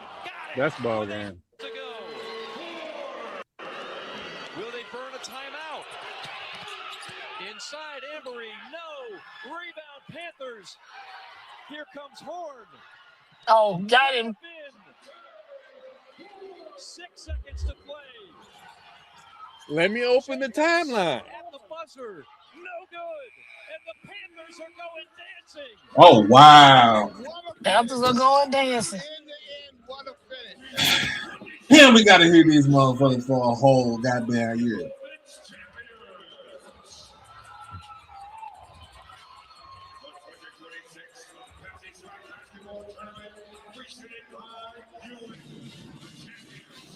Prairie View A&M has not been dancing since 2019. They did everything they could late in this game, Coach. That man tired right there. That dude done played the whole fucking. Hey, he left it on. Hey, I mean, why not? Shit, there is no tomorrow. What a performance by Byron Smith. It'll be his second trip to the NCAA tournament. Prairie View A&M makes history. The first team in the SWAC tournament to win 4 games in 4 days as the number 8 seed What a magical ride. That is crazy. 4 games in 4 days.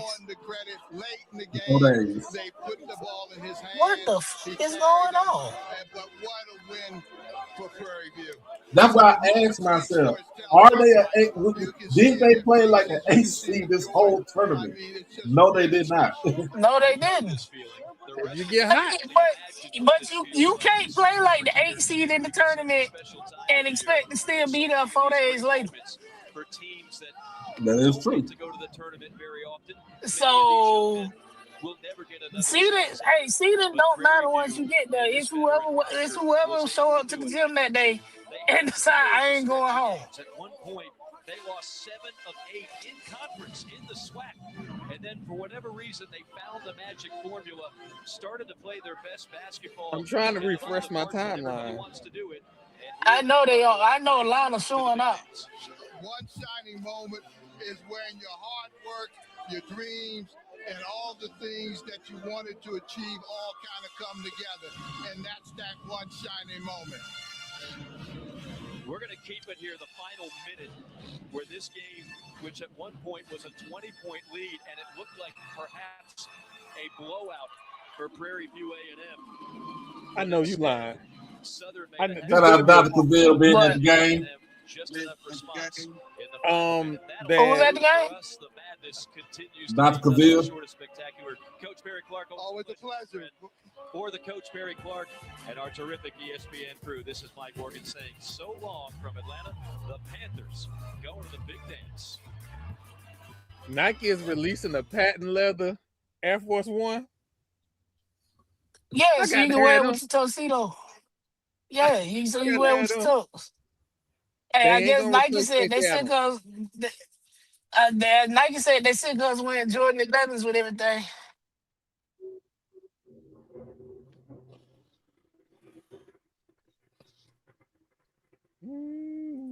I like that. Hey.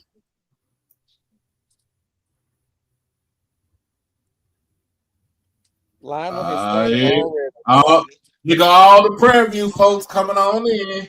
Come on in, PV folks. Come on, PV. In. Come on, PV. You want to come up here and say what you got to say? So, hey, it was a good game. Great tournament. Great tournament. We saw some great ball. Wish we had some players that did play in this tournament. I mean, because I'm mad that Deshaun Ruffin didn't get a chance to play. Because I think it would have been a sight to see. Dude.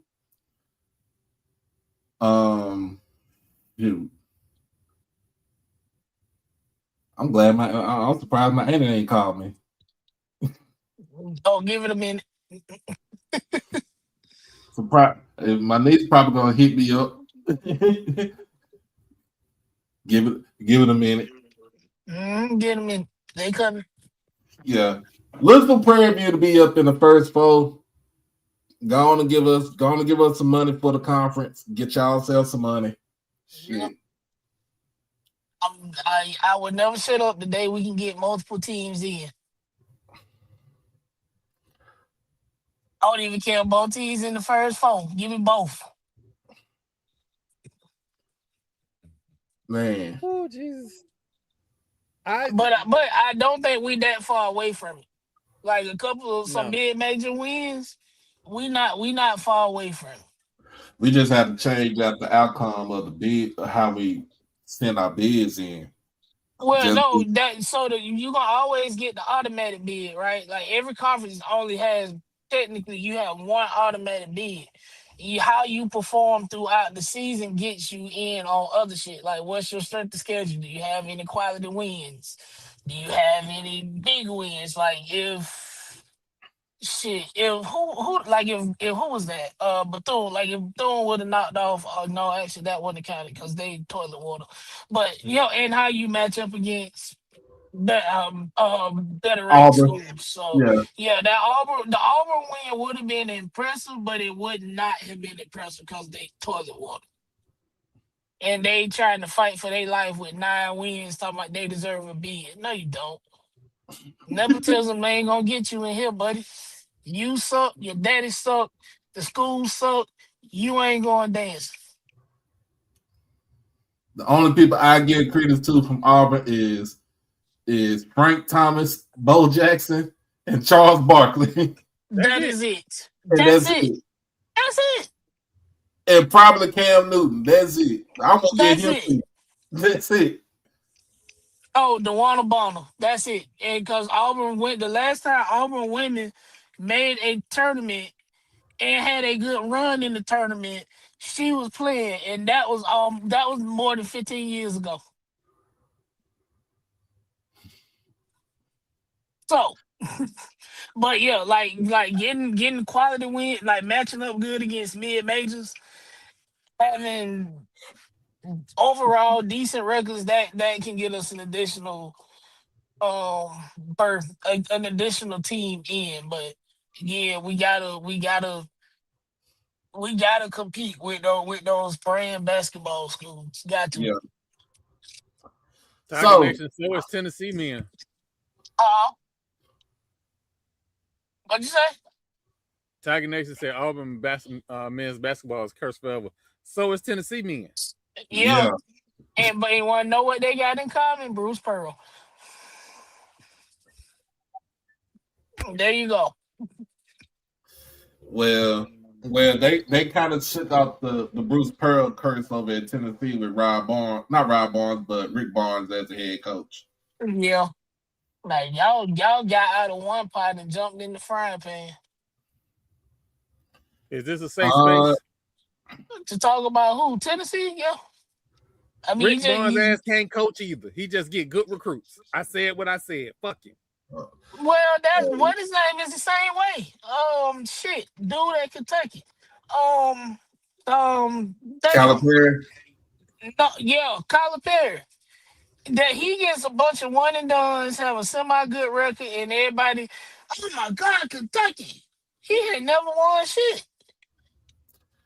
He won that one national championship because of goddamn AD.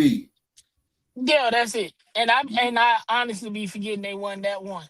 But yeah, so he for all of the generational in quotation marks, apparently he has had all of the number one recruiting classes he has had. He only has one national championship. He be out here getting his ass whooped by dudes by teams with 0 ranked players and a bunch of scholarship guys from high school. Yeah, he won one natty, but see, here's the thing: the teams that John Calipari had, and since he coaching college basketball. Let's go back to it. UMass. You had a generational talent, big man in Marcus Camby. What happened there, Troy? Because we was old enough to watch that Final Four. You can't go. Coach well in crunch time. Okay. He coach well when it ain't crunch time. If he not kicking your TV in by 30 points, he don't know what the fuck he doing. Put the camera on him when he getting his ass whooped. He be confused as fuck. Okay. And he gonna leave you on probation. He definitely gonna leave you on probation. Left UMass, and UMass was on probation. Go to Memphis. Well, what happened in Memphis? Y'all expect me to believe that you don't know that this man who couldn't pass this test all of a sudden got a passing grade. Y'all don't know this. No. I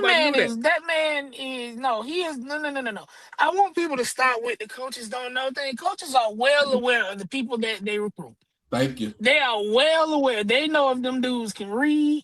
They know if them dudes are decent people. They are well aware of the people that they are recruiting. Stop giving coaches a pat. Well, I didn't know. How the fuck did you not? So yeah, And, you're and right. everybody, all of these current coaches went to the Bobby Bottom School of deny. He went to Memphis. They get to the national championship game. Of course, they lose it because fuck Mario Chalmers. And we couldn't hit free throws. I am a Memphis Tigers fan. Y'all just gotta understand. It's always going to be fuck Kansas, fuck Mario Chalmers, fuck Bill Self. And Mario had y'all goddamn number that day. Then guess what? He leaves to go to Kentucky. Memphis get put on probation. Yep. And then we hired Josh Pastner because Tubby Smith, and then Josh Pastner because he can't coach worth shit. Oh shit! What up, Jerry? What up, big dog? Hey, congratulations to y'all. I'm gonna hear it. I'm gonna hear it from my nieces. My niece, just one niece. He goes to Kentucky. He wins the one NCAA championship in his lifetime. Yep. Couldn't get it back done because all he's recruiting is one and dones. But the difference is that them academics there said you not finna pull what you pulled over there. You not. Oh yeah. Kentucky, because they don't want to go back. They didn't want to go back on probation like before Rick Pitino had got there. Mm-hmm. Then he decided, well, you know what? My time at Kentucky has come and gone. I'd have been to this many Final Fours, but I only gave you one national championship, which is hold on. Which is what Kentucky like. I'm gonna shoot him some bail. I'm about to give Calipari a pass. Only on this one pass, he would still be at Kentucky if a Kentucky alum who was running for public office didn't force his players into a political ad. If it wasn't for that, he'd still be at Kentucky. Are you talking about it wasn't Andy Bashir because it wasn't him. Matter of fact, I think they didn't say what kids was forced because they would, you don't want to make a scandal. But it came out that kids was being kind of told, hey, we need you in this commercial for this politician. And Calipari, said what he said, and he was out. Yep. And then guess what? He said, you know what? I'm going to go over here to Fayetteville. I'm going to go over here to home of Walmart. I'm going to go over here where Reynolds Wrap is and get that type of money right there and become a Razorback. I'm going to see if Jerry Jones going to donate to the program.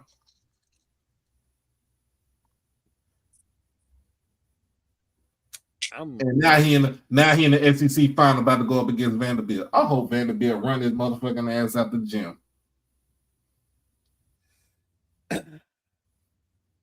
I don't know how that's gonna go.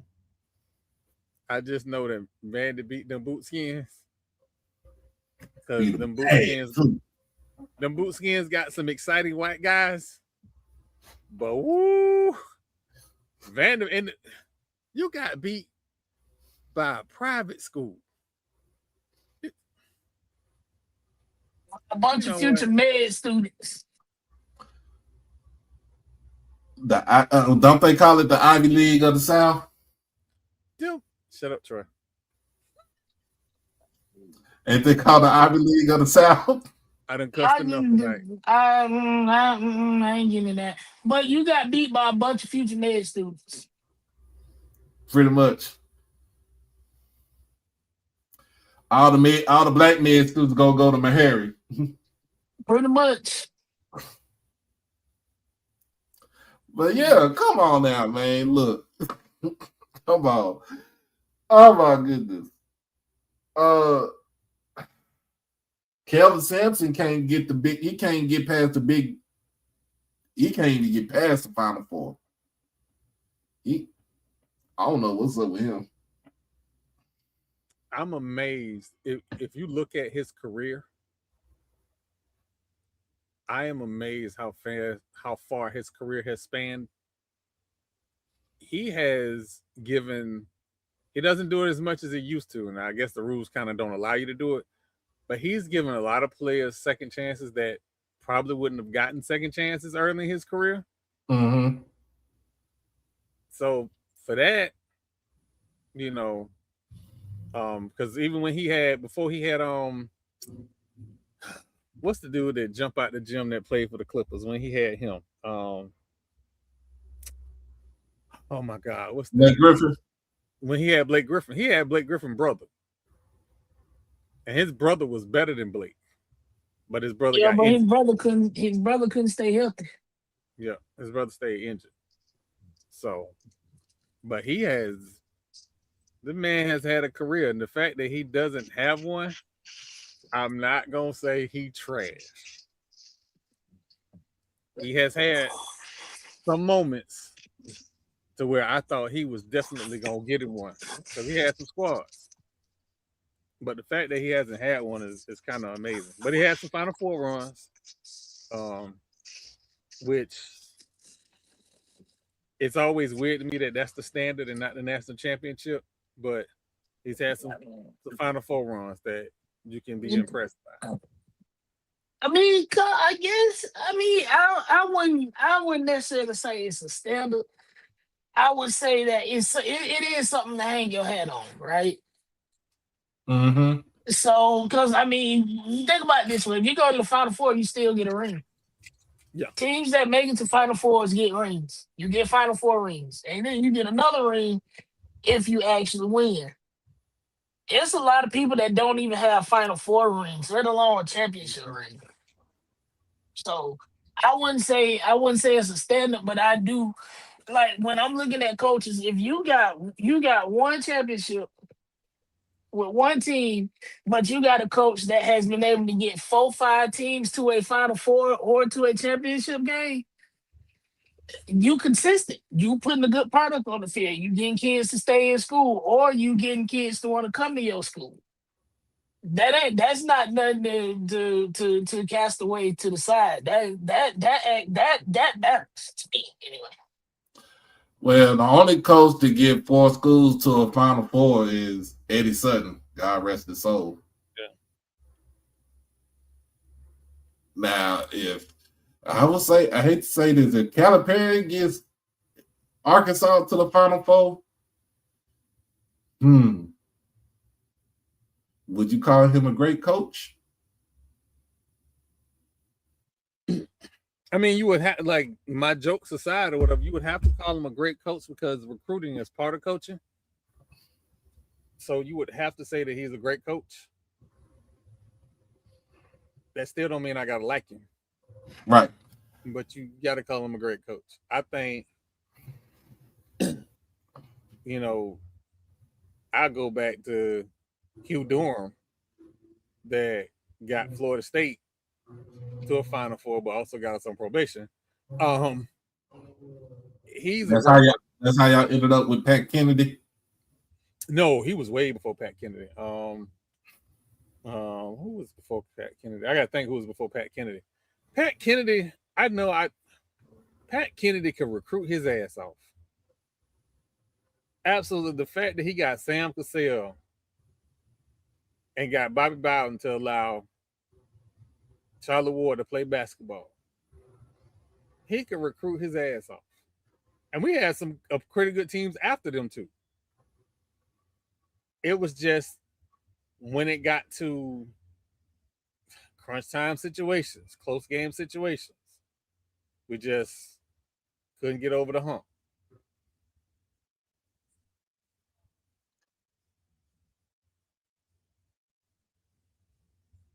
Mr. Hunt, Bruce Pearl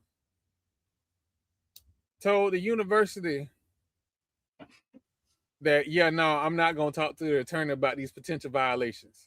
When everybody had all of these Nike and Adidas little payment schemes going on, he told the university that he wasn't going to talk to the attorney. Really? You get to do that, huh?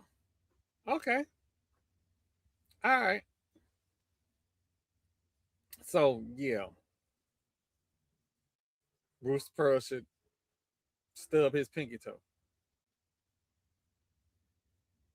But no, I mean, I think the University of Florida got a good coach. If he can stop chasing behind them girls on campus, he's a good coach.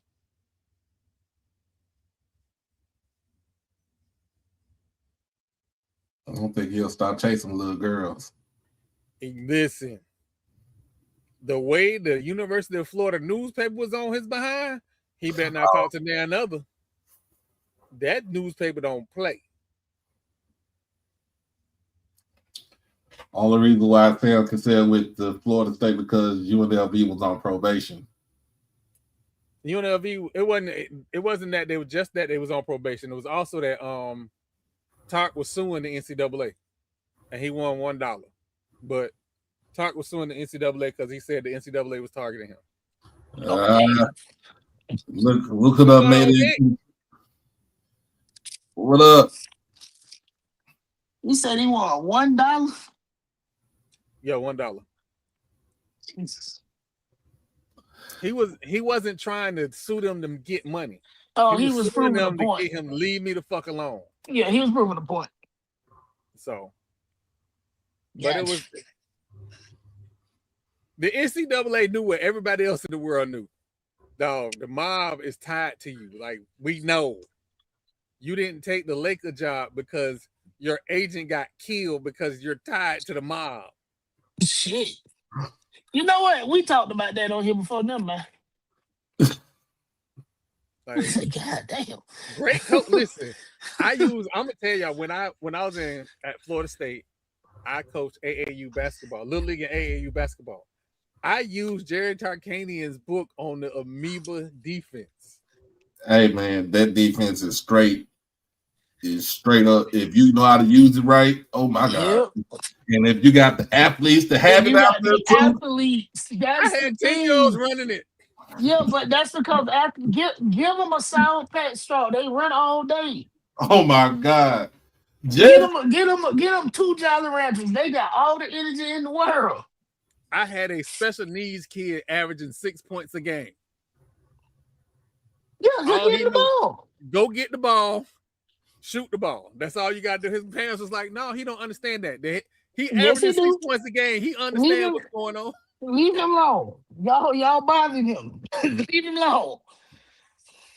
Look, if to run the amoeba defense, you have to add an athlete. First and foremost, shout out to damn Crook that game. Oh my God. Shout out to Larry Johnson, Grandmama. It's his birthday today. Shout out to Larry Johnson, you know, the Mr. Grandmama. Just watching it, man. Look, just watching him and Anderson Hunt and Stacey Augman and goddamn Greg Anthony and it don't matter which big man that you had. If you did not have an athletic 3-man like Stacey Augman who could play the passing lanes, Mr. What's his nickname? Plastic Man. Plastic Man. If you didn't have no dude like him, shoot. Do y'all know if Tarkanian wasn't in all that trouble, we would talk about them running Rebels the way we talk about the Fab Five? Yes. Yeah. Yes. His personal issues stopped his career and a couple of players' careers too. Yeah. Like, I had a running Rebels UNLV. Like, that was back when they had the little old school, like the name side diagonal down the side. Man, that team was something special. I got the jersey in the closet. Yep. I got the jersey in the closet. I ain't worn it in a while, but I'm thinking about pulling it out for tomorrow. Pull it out. Man, when are y'all sure y'all bring back everything else? Y'all bring back old clothes styles. Y'all bring back old haircuts. Bring back them t-shirts. Hold on. Just because. Bring back them t-shirts, man. I had that UNLV. I had the FAMU. I had the UNLV, the FAMU, Michigan, and this was before the Fab Five. Michigan. I didn't have the Florida State jersey at the time. There you go. At the time. Yeah, man. Nah, I had a Charlie Ward jersey though when he was at State. There you go. That running rebel. The man straight out of Dixon Circle, South Dallas. No, I think you know what? I saw another Charlie Ward Florida State jersey for sale on eBay. I think I'm gonna buy it. Let me know if it got the Nike logo on it. On that one? No, the Charlie Ward jersey. No, I believe it do. I'm finna go look it up. I believe it did have a Nike logo on it. And it wasn't. I remember Nike did like a rerun. It wasn't the reruns. It was the original. Okay. Because I can't remember when we became a Nike school, but like Prime should, if anybody who has ever had a Dion jersey and it's got a Nike logo on it, it's Fugazi. Yeah, I was Russell back then. Mm-hmm. Yep. Everybody in the area was Russell Athletics. Yep. I think y'all became a Nike school in like it was, I want to say 90 or 91. Go a little bit I think it was like 95. 95. Yeah, like 92, 93, 94. I think it was like 95, Troy. Hold on, no, it wasn't because Nike did those because I had the Charlie Ward cleats my first intramural season. So I want to say between my graduation year, so between 92 and 93 is when we went to Nike. Because that's when we had those the little Nikes with the little Velcro patch over the top of them. That's when we had them. Because they look just like the Ken Griffith. Look just like the Ken Griffith shoes. Do I have a Wonderland of sports memorabilia? Nah, I just got a lot of throwback jerseys in the closet. You need to understand there was a point in time when like throwback jerseys was the thing to have. It was a fashion statement, and it had to be a legit throwback. You couldn't get no. Come on, man. It had to be Mitchell and this. It had to have all your tags on it. Yeah. Yeah, that's all I get. Mitchell and this. All right, Mr. McCall. Is that? I hope I'm saying that. Man, but yeah, we shoot. Tomorrow we're gonna figure out who's gonna be the 4 number 1 seeds. Virginia needs to take care of business, but I think Duke is gonna end up being the number 1 overall seed, followed by Michigan. Yeah. Who's 3? You UConn. Huh? Men's basketball. It don't have any logos on it at all. Yeah, okay. He did. Yeah, that's good. They didn't get. I think they went to Nike. They went to Nike in like 94, 95. I think I'm gonna buy it.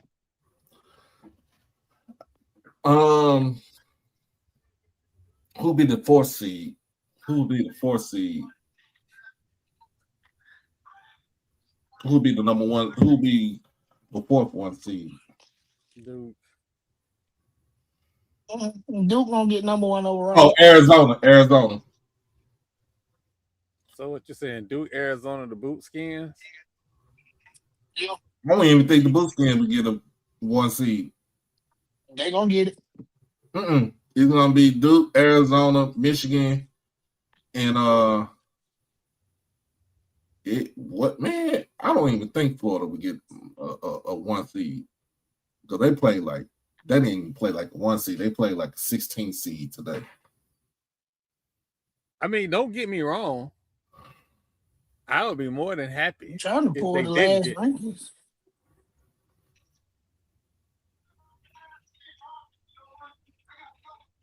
Wisconsin always do that though in the Big Ten tournament. The Wisconsin scare somebody in the Big Ten tournament, then they get in the regular tournament, and somehow either they get bounced early or they mess around and get to like the Elite Eight in the Final Four and get exposed.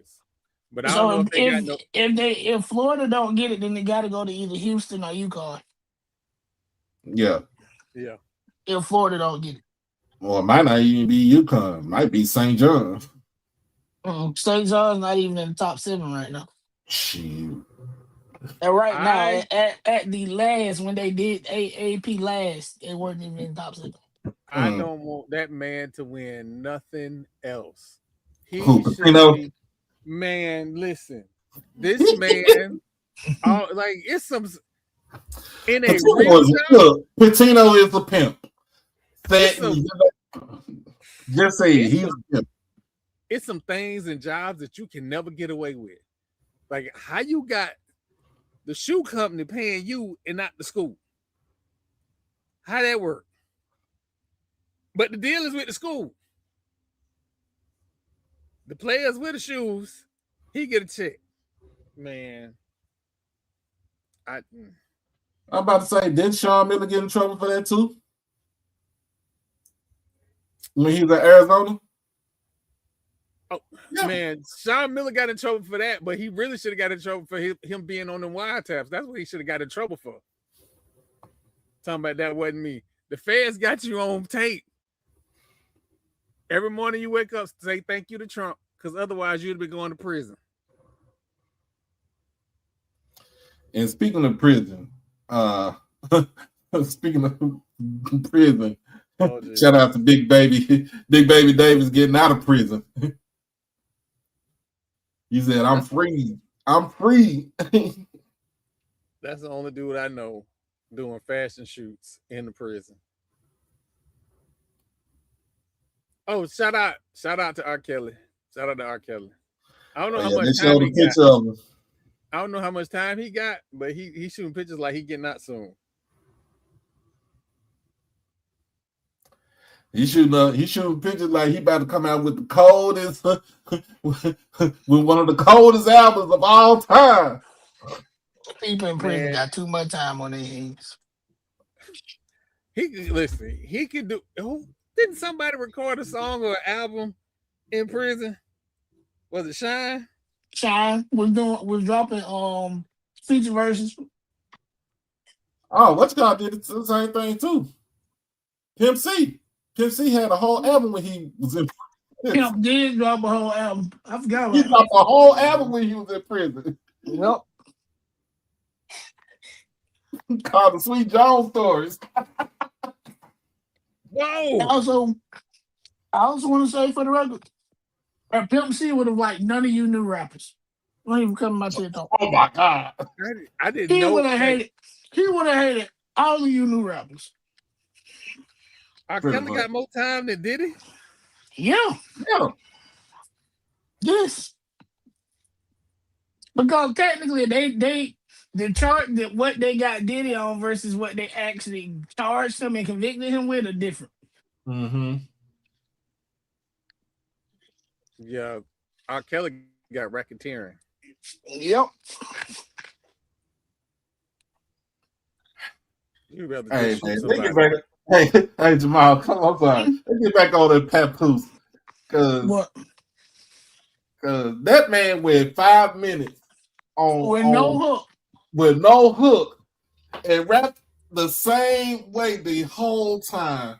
And never repeated the same thing twice. And killed that man.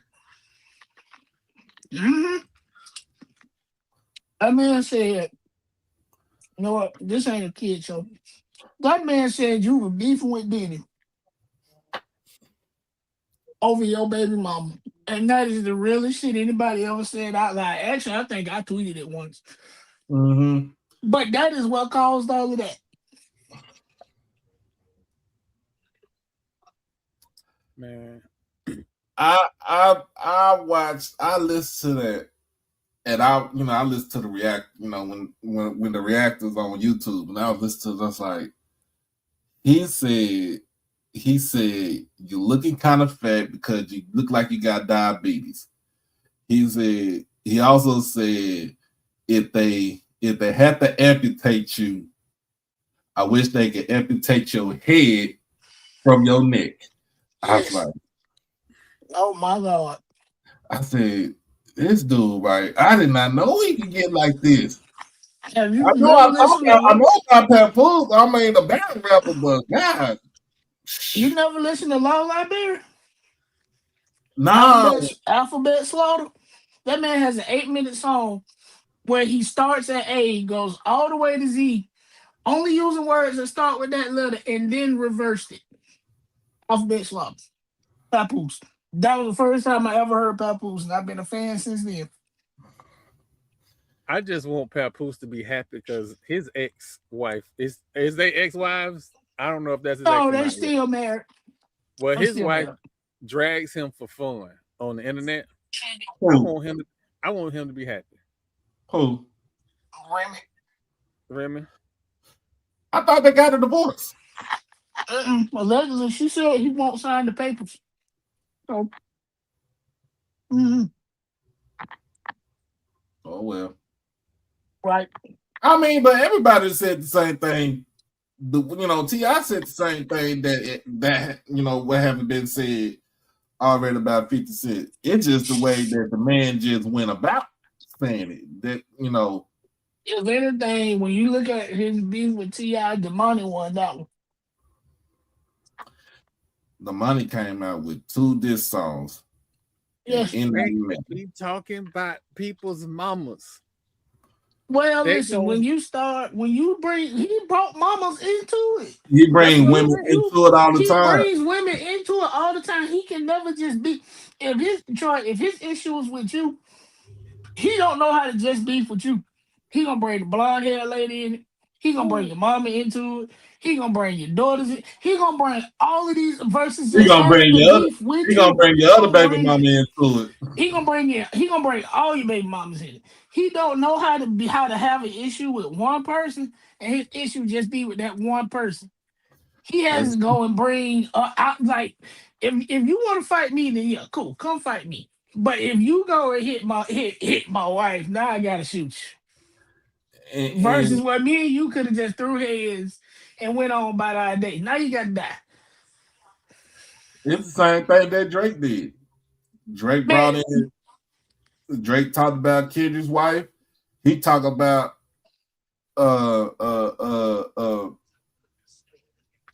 what's that boy name? From the clips. Pusha T. Pusha T and his wife. And that's why Pusha went at him. Well, Drake decided to wake up and say something to Schoolboy Q today. So Drake said something about Schoolboy? Yeah. Shit. All the hoopers gonna get up on his ass. And that's what somebody said. Like, y'all, he don't understand that man is still an active crook. Rapping is his side job. We need to understand something. Rap is, I don't care how far it goes. I don't care if it's in Japan, France, the UK. Rap is essentially an American sport. It's Black American sports. We gonna be what it is. It is black. For you fuckers that like to say black Americans don't have no culture, that's our shit. Thanks for coming on TED Talk. They said that hip hop is fun, hip hop is entertaining. Yes, but hip hop is a sport. Yeah. Hell yeah. Well, come out here talking about people. If you ain't got the bars to back it up, don't be trying to come out here talking shit and then be in the next breath be hollering about Marvin's Room. That ain't gonna work. That ain't gonna work. So, oh my goodness, but yeah, that I just had to put that out there because 50's still doing the internet trolling, but you got shit that's on wax. But you can't internet troll or trolling only works with people who are internet trolls.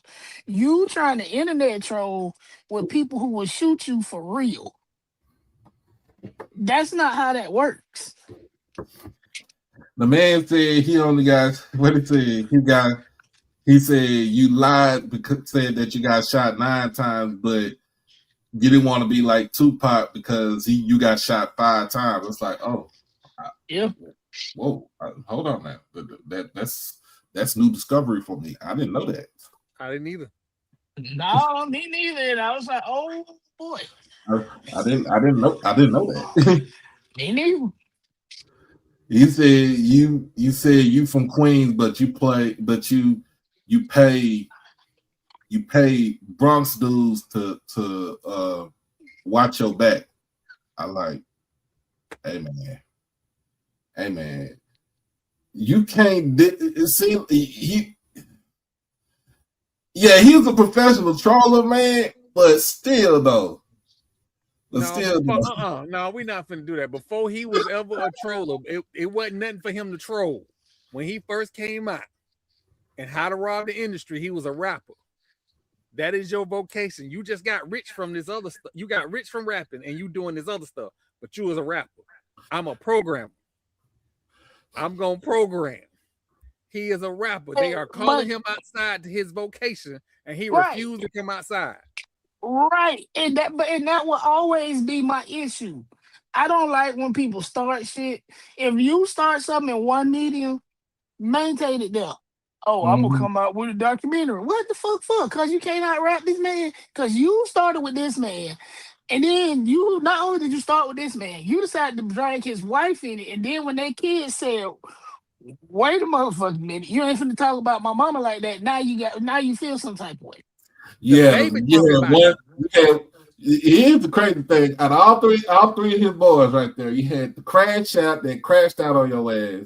Talk about he said, I'm smoking on your dead mama right now. He had the lyrical one come out and destroyed you in 2 of them. And then you had his rock star son. Hold on, he said that wasn't him. The rock star son said that wasn't me. I ain't in there. That wasn't him? AI.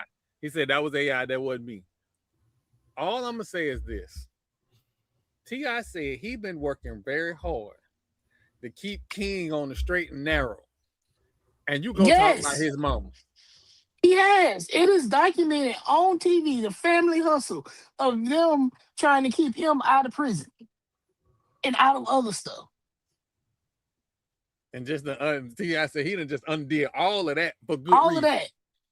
All of that. I've been trying to keep him out of jail, out of trouble. What do you want to do? Well, I can pay for it. I got friends in the industry. Do you want? Nah, fuck that. Cool.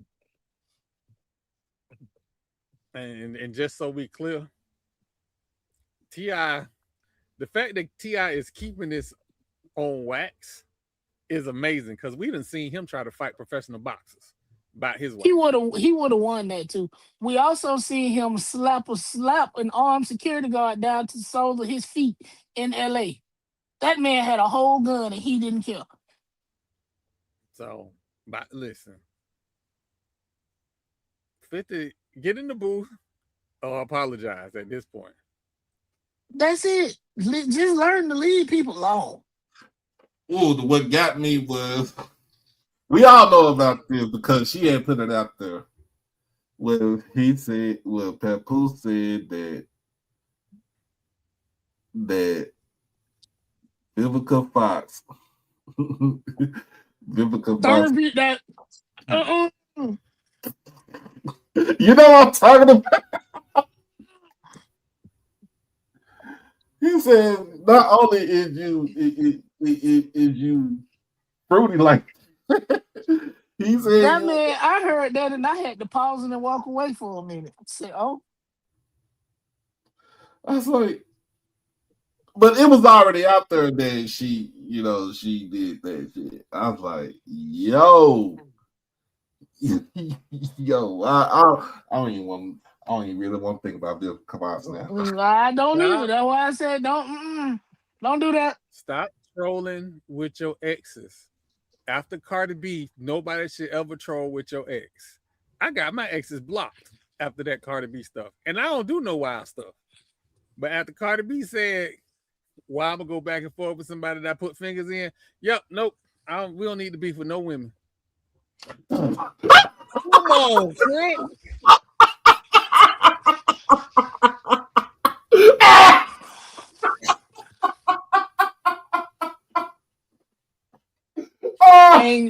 And you want to know what else? He has left her alone since she said that too. Yeah.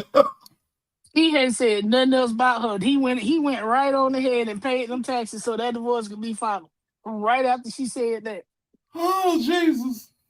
Because that's what was holding up their divorce. Because she was like, I don't want to pay that nigga's taxes. And for those that are not married, that's part of it. If y'all try to get a divorce and the other person they gonna look at you. Be careful who you marry. I just would like to take time to say this. For all y'all hollering about you don't need to get no prenup because of X, Y, and Z. Shitting me. It ain't about, everybody keep thinking that it's about money. Oh, she trying to take my money. No. What if you have final wishes? So for instance, I have multiple kids. Each set of kids has a separate life insurance policy. What if I married somebody who didn't want to abide by my wishes? That's why you have a prenup. It ain't got nothing to do with money. And it's about coming with what you leave with. You don't want to inherit somebody's debt that they had before y'all was even dating. That becomes your debt after y'all get a divorce if you don't have prenup. I was on child support when I got married. I ain't on now because she took me off. But I was on child support for Ash Mama. Common sense. So everybody relax on these whole prenup conversations because they're the wrong conversations. The absolute wrong. They sure was talking about prenup like it had something to deal with money.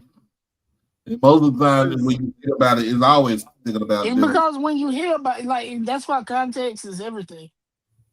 Context, if the only time you've ever heard about a prenup was in the case of money, then you don't realize that it serves as a vehicle for other stuff. Like Troy just said, if you had kids prior, making sure that they get taken care of because people get crazy when money get involved, especially when it's a lot of money. Oh nah, my babe wouldn't do that. They ain't gonna have a meal in front of their face and watch what happens. And that's not me calling nobody. That's not, and that Troy, no, I'm not. I ain't talking about that blonde haired lady. I'm just saying in general. No, I love that blonde haired lady, but my final wishes are I want to be cremated. I know how much I paid for 2 funerals. I know how much it costs to put somebody in the ground. Ain't no way we spending the money that I spent my lifetime trying to establish my kids to lead them with something to in put the me ground. in the ground. My wife is against cremation, wholeheartedly against cremation. Yeah, we got to get this. But she got to go what you want to go with. You want to be cremated. I know, but to ensure that happens, I have a prenup, I have a trust, and I have 2 executors, well, an executive and 2 board members on my trust, just to make sure my wishes are. And I ain't no rich man. I ain't got $1 billion nowhere. It's just I want to make sure that the money that I put into life insurance policies and retirement takes care of my family, not put me in the ground. Not go in the ground. Yep. You see that? You ain't live until you've seen a $33,000 funeral bill. You know what? Funerals can get out of control. And I'm happy that I have, because for people that don't know, my mother died in 2013. My dad died last year.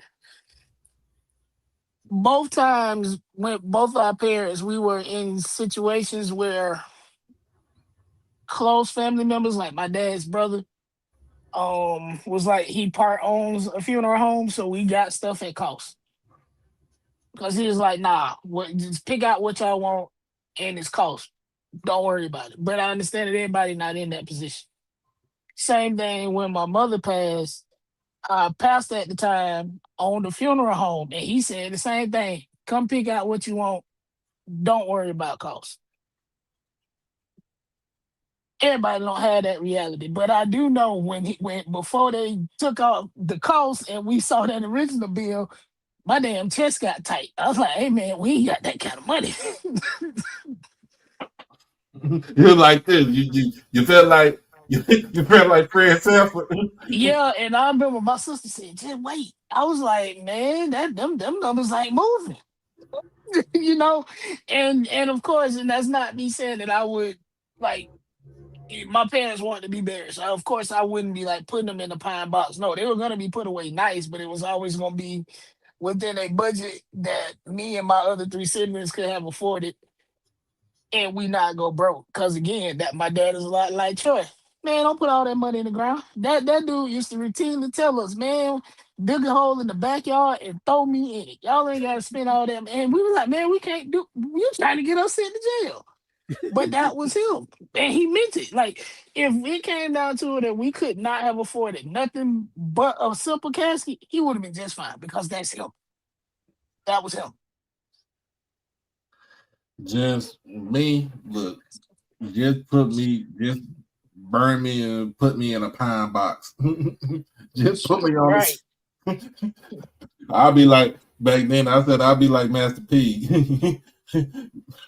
Bury me like a G with 2 Glocks in a pine box. Just make the pine box look nice. Just put a nice little finish on there, a little varnish. So it Mhm. ain't, and yeah, just and we good. Yeah, I was there for the brief moment he was there. How was that? And it, To have Boy, one, so here's the thing, because here's what's crazy, right? So when that first practice that like people got to see him practice, I didn't get to see him practice, but you heard about it through campus. Like you heard, oh, we finna win a national championship. Because remember, it wasn't just Randy Moss. Ron Dugans, who's the coach, wide receiver coach at FAMU, right? Peter Warwick, and Peter fucking Lavernius Coles. Coles, listen, out the three, everybody loved Peter Warwick. I get it. I like Peter Warwick too. You do understand, Peter Warwick had all that room because people was 90 yards down the field with Lavernius Coles, right? Yep. That's why wasn't nobody there. Like them highlight, you like, dang, ain't nobody. No, because you had to pick your poison. Let Peter Warwick dance or give up the bomb. It's your choice. So with Randy Moss being there, I don't remember a tight end during that time. I'm sure we had one. I don't remember. It was probably just a traditional blocking tight end, not a catcher.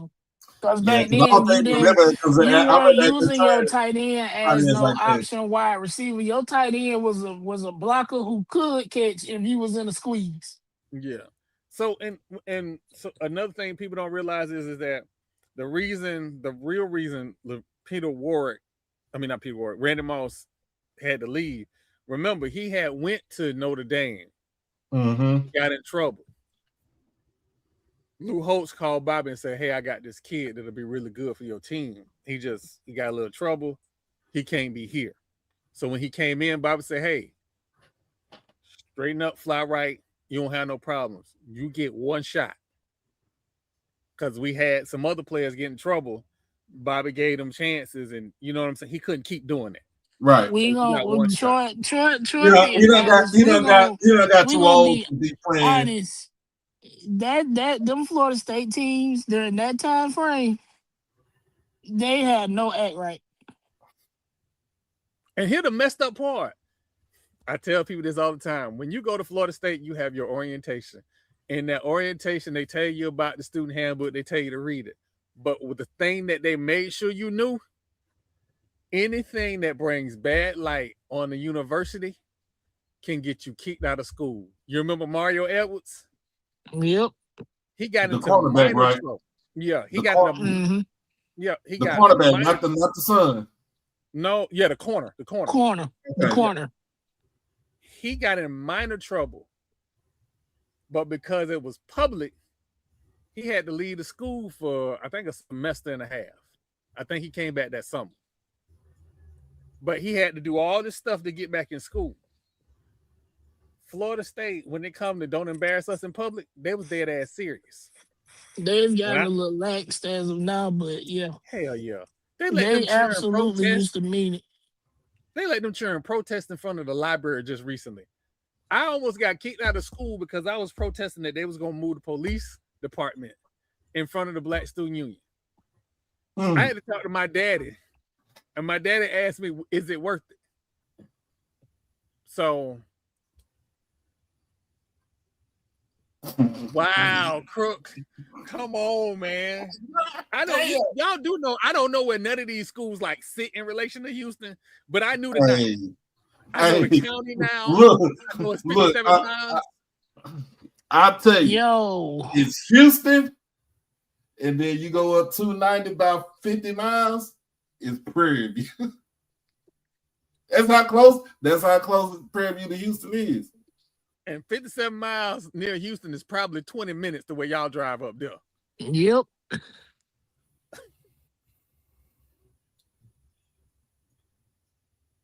And then if you add another 60 miles from Prairie View to College Station, that's Texas A&M.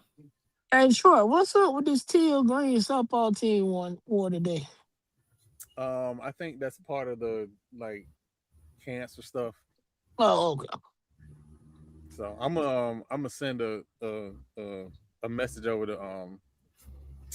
to Dennis because I need to find out what we need to do to raise money for our baseball cameras. I don't know. I want to try and see if we can get a better view, and if it's like the same donation that we did with Suno, if it's in that same ballpark, when I get my little settlement, I want to make sure they got at least a decent camera, so that we're not trying to figure out if it's a ball or strike. Like you look at the broadcast, I'm like, should I be mad or So just a little bit of camera. No shot to the organization because they always, just like Coach Beal, she has other priorities other than cameras and digital boards and all of that. I just want to make sure, like, hey, what this costs and is that something that we need to work on. So, yep. But yeah, Crook is wilding up in here, man. Man, I did not know that FSU was like. I remember Peter. I remember Peter. I remember man. Lavernia. But the Lavernia didn't want to be called Lavernia. They call him LC Cole. He was LC, and then Ron Dugans, and then I was like, "Oh my God, y'all about to kick shit out of this team right here." What people don't realize is that Florida State has so much talent that at one point we stopped having coaches that could develop talent like before. Like, I never liked Mark Richt because Mark Richt blew some opportunities, right? When we had Brad Scott won us a national championship as our offensive coordinator. Now, granted, he had Charlie Ward and a couple other great quarterbacks. But Mark Richt, he just didn't, for some reason, just didn't feel like he could get over the hump. Probably because he was an Ibis. I don't know. That might have been the problem. I don't know. Ask Georgia fans if they like him. I don't think they like him. But you also had what's the other Rock Preston. We had Rock Preston. Barna. Barna. I'm missing somebody. I was gonna say Embley, but Embley was already gone. Embley was gone, but it's Rock Preston. Floyd was there. It's somebody I'm missing, and I talked about it all the time. And then y'all turn y'all quarterback into a fullback. They did that all the time. They did that all the time. No, we didn't have no choice with Dan Kendra. Dan Kendra broke his. First off, when he was a quarterback, you ever had a quarterback that will break loose on a scramble, not run out of bounds, not run down the field, but go that linebacker right there? That was Dan Kendra. Yeah, but okay, I would give you that if y'all didn't do the same thing with Dexter Jackson. No, we didn't make Dexter Jackson a fullback. We made Dexter Jackson No, a y'all wide made receiver. him a. No, you didn't. You put him on defense. Oh wait, you're right. He put him on defense. But no, Dan Kendra. So we get, and there's another quarterback. I can't think his name right now, but I can name 3 quarterbacks that y'all recruited and moved to different positions. It got to the point where this was my dad's gripe with Bobby Bowden, was how his treatment of black quarterbacks. And he was like, I don't understand why any black quarterback gonna play for him. They're never gonna let them play quarterback. They gonna move him every single time. We didn't play black quarterbacks until Joe McPherson. No, Billy Joe. No, McPherson. McPherson, yeah. When Billy Joe got the fam and Bobby seen what was going on over there, he needed to get him a quarterback. What's the name? Charlie wasn't the first one he was trying to get. The one that everybody was trying to get did not want to go to any Florida schools. Oh wow. Fuck is his name? It was before Charlie, and I think he went to Nebraska, but it wasn't. I'm not talking about the one from Sarasota Manatee. Oh my God, I can't think of that kid's name. But that's the one Bobby wanted, but he wouldn't come to any Florida schools, especially after a certain coach down in Gainesville came and told him that he would make a great nickelback. Not a safety. Steve Spurrier said that shit. Man, he did the same thing. Yeah, he did that to all the black quarterbacks in Florida. I'm about to say because didn't they try to recruit Steve McNair and make him try to turn him into a safety, even though Steve McNair was a great safety in high school. He would have been a good safety, but nah, Steve McNair was a quarterback. But that was the era of racism in sports. You gotta call a spade a spade.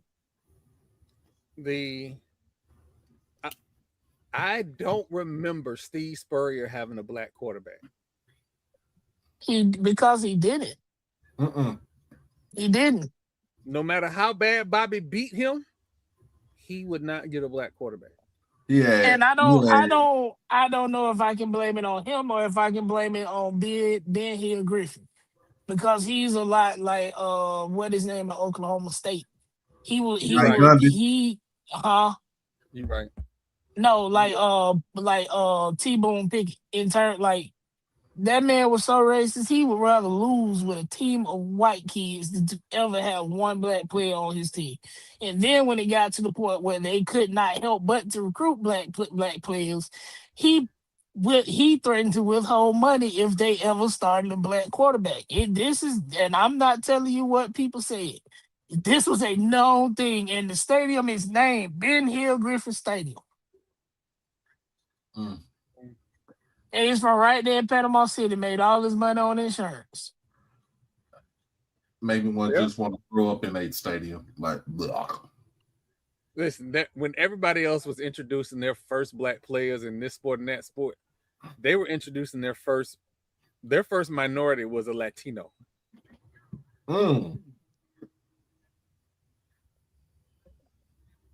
So let that sink in. It's sinking in, all right. Shout out to my middle son people. You can't tell them nothing about the University of Florida. They love them people.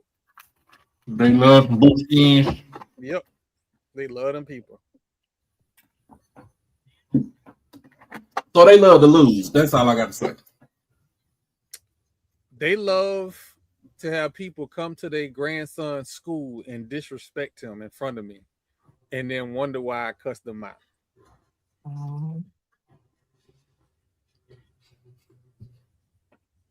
Yep. You know what? We might well just go and say we brothers, y'all. What? Because we gonna have to have some bail money for Troy, bro. One day. I got him. He grown. Listen, he grown now. But at the time, because I told y'all, like, he wanted to go to Stetson And then he ended up going to Shiloh behind, chasing behind that girl. But he said he wanted to play football at Stetson.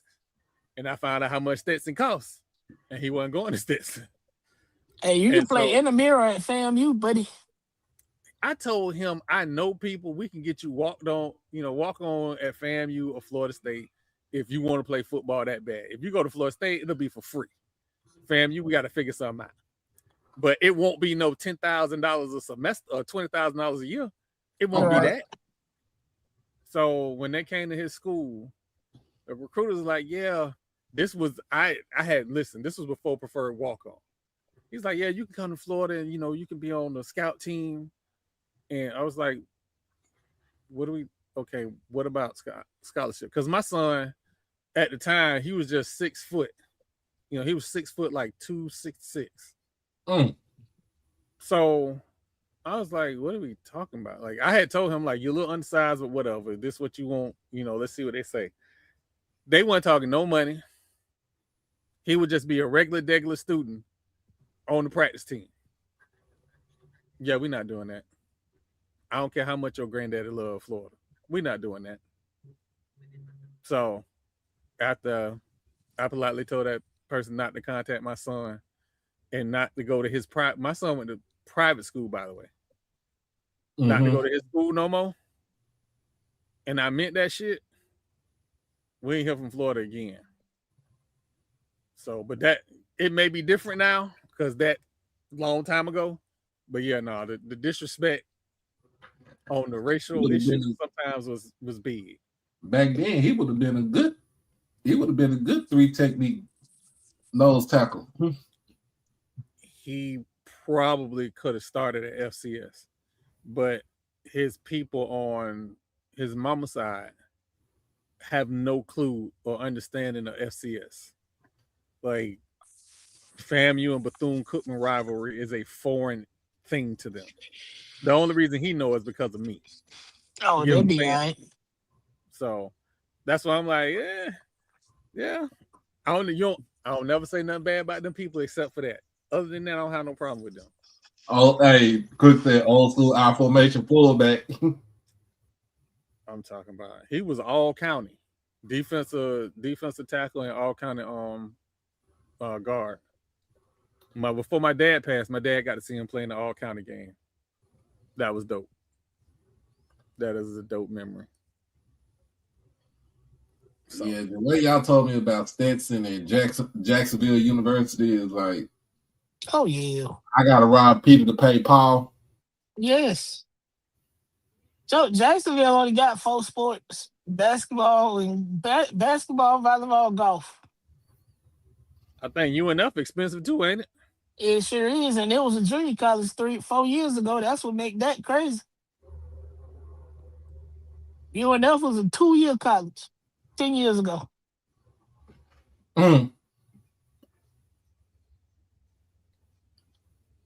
Say running back at 215, you were 195. Hey, that's real football though, for real though. Yeah. That's real football. Like, shoot. I told people, like, man, look, watching high school football here in Texas is something to see, because the year I got to see LaDainian Tomlinson as a junior when they was in our district, LT was a linebacker and a fullback at this high school. He didn't even touch running back until his senior year.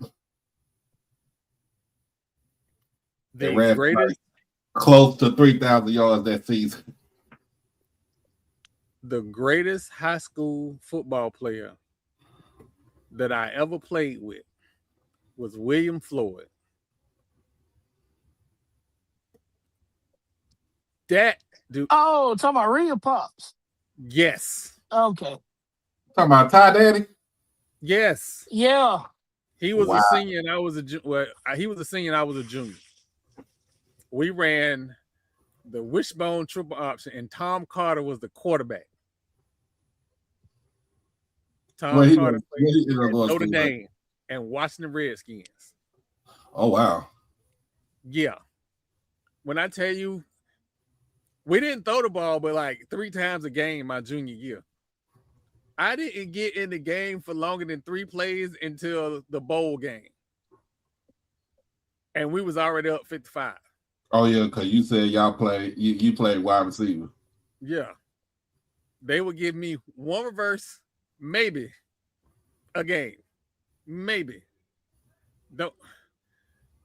I think one game Floyd had like 120 yards and like Tom had like 195. Damn. Right. It was sick. You would be on the sideline and you would keep your helmet on, but you would knew you wasn't going in the game. But if coach looked back and you ain't had your helmet on, you was gonna run. Right. So you gotta stay ready. Yeah, I have my helmet on, looking in the crowd. White, what you call me for? I'm gonna go out there and block. Why? But I ain't gonna lie. We didn't go to the playoffs because it was different. You had to win your district back then to go to playoffs. Mm-hmm. We didn't go to the playoffs, but man, we had a ball. That next year we went to the run and shoot. We ain't win shit. We won 4 games the whole season. That sounds just like when I was in high school. Back then they only said 2 schools out of the district. You said the district winner and the runner up to the playoffs. And don't let you be a second place team, right? And you tied, and you and another team, and you and another school had the same district record and the same overall record. And guess what they're gonna go by? Corn toss. Corn flip. That's what happened to us. We needed Dixie Hollins to lose to some. I think Dixie Hollins to lose to some St. Peter somebody, so we could get to the coin toss to try and get into the playoffs. You think we could get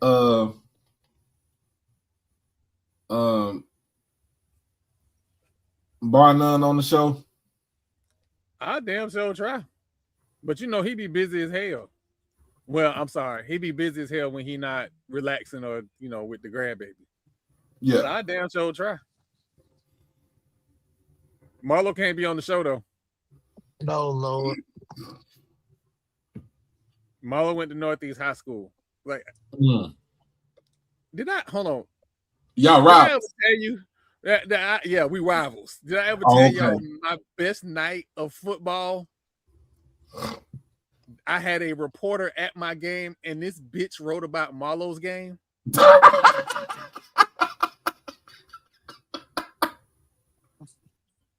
I don't know if Tony Green is still alive, but I ain't never forgot that. I had a punt return so clean. Put points on the board, seal the game. That was my moment. I had a little bit of line this big in the newspaper. They wrote a whole article about how Marlo came in the second half and won the game. Bitch. And when you're in high school, you can't be running around hollering about, when I see that man, I'm going to slap the shit out of him. But I was thinking it. I was thinking it. But yeah. The last Triple Option team I've seen play here in Dallas, in the city of Dallas, had to be Lake Collins. And hey, fellas, 1 second. I'm gonna go ahead and say goodbye. I gotta go to work tomorrow. I have not worked in like 10 days. You've been on vacation. Yeah. Y'all pray for me. Tomorrow's Sunday, right? Yeah, I work Sunday to Wednesday, remember? Okay. I had to remember because that blonde haired lady is working overnight. Yeah. So I get to act up, but I gotta clean up before she get back home. Oh, I know. Man, we gotta get TP back up on here. Yeah, so I'm gonna see y'all on Tuesday. Yes, sir. And I can definitely hang out Tuesday because I ain't got to work on Wednesday. So I'll be, I will hang out on Tuesday because I get off. I think Tuesday I get off at 5. Okay. So I get off at 5 and we'll hang out. Oh yeah, because the first four game come on Tuesday. I think first four game come on Tuesday. Yeah, we gotta go through the bracket. So hey, actually, shit, man. What time you get Hey, out when tomorrow? I get off at 6 o'clock tomorrow. I'll be home by 7. Because if we we can do something tomorrow. We can do bracket. Yeah, that's what I was about to say. Let's go ahead and let's do some brackets tomorrow. Yeah, we're gonna do a bracket show tomorrow. So we'll have it on here. I have it all set up. All right, bet. So all right, y'all. Let's be easy. See y'all tomorrow. All right. All right. Yeah. Last option team I seen play was had this dude quarterback named Marcus Stiggers. And he was 5'5" and run like a deer. But hey, anyway, man, we get up out of here. Hey, we gonna get up out of here tomorrow. We're gonna have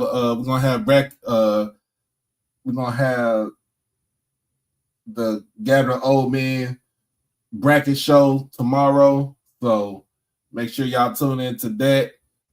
See where everybody's gonna be placed. We're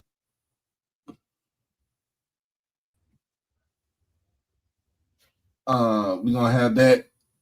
Gonna be the old man. It's gonna be the Gathering Old Men podcast tomorrow on here. It don't matter. We can either way. That's fine.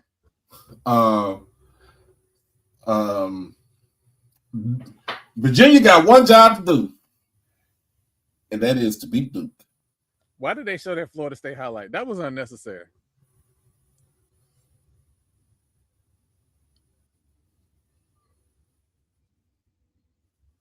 Listen, man. Virginia just need to knock off Duke. Ooh. Down by 2, 27 seconds left in the game. These games, be honest with you, these games have been going down the wire, so.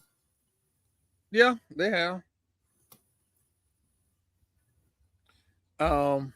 We trying to put together a baseball show. I don't like the spaces because I don't think there's like if you don't get to see the comments. You know what I'm saying? It's just people talking. I like to be able to see people engage in the conversation. So that's why I don't really like the spaces. But because we're working with other people, if we have to be spaces, we'll be spaces to start. I will make sure we push it to not stay in spaces. But yeah, I think just like the way this SWAC conversation has been the last month and a half, I think baseball, no, I don't think. I know baseball and softball has that same energy. We just don't have a dedicated show for it. Right. So yeah, I think we just need to do a dedicated show, especially since that school in Daytona think they can play softball now. Be on the lookout for some more coaches either getting the pink slip or for real. For real. Like, for real.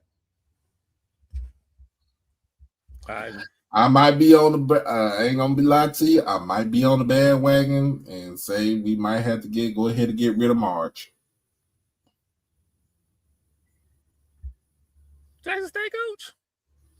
Yeah, I know this is a second, her end of the second year, but there's some things that does not sit well with me. Okay. So I'm gonna have to say that somebody had to put that perspective into me. So I'm like, I'm gonna have to kind of go with what they say. But if we got enough money to buy out, go right ahead and buy out. But if not, we got one more year with her. And if she can't get it done, then go find somebody else. But don't wait too late. One of them Boozer twins look like Shane Battier's son. I think it's the smaller one. Wait. 6'5", 315 with 3 years of eligibility.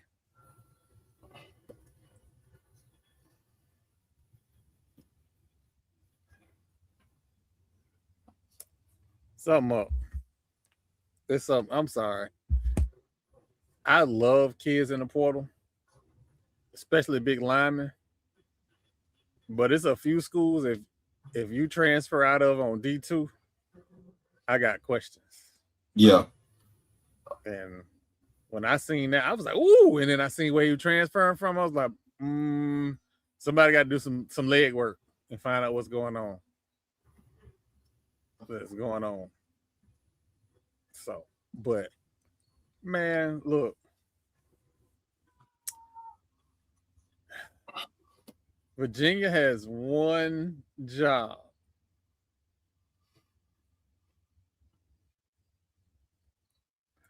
Hey, why Boozer kids look like they've been scratched by a dang on panther?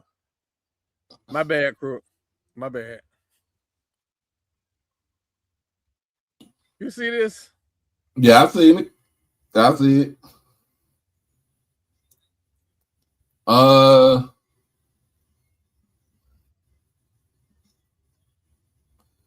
Let's see, Fayetteville. Fayetteville State lost to California and Pennsylvania 96-83. Florida Southern lost to Montevallo 88-81. Because their best players at Florida State. Nova Southeastern defeated Morehouse 94-60. This is on the men's side. Virginia Union beat West Liberty 52-46.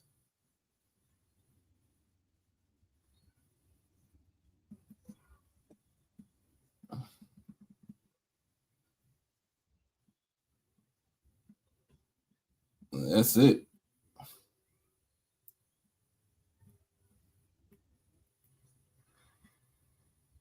I think I like Carlos Boozer less than I like Christian Laettner.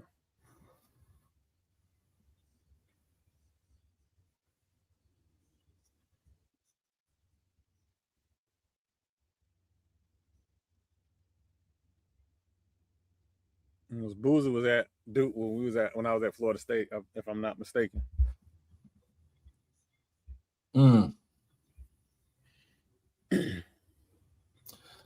West Alabama defeated West Florida 58-53. West Florida got some money going through their school. They ain't gonna be down long.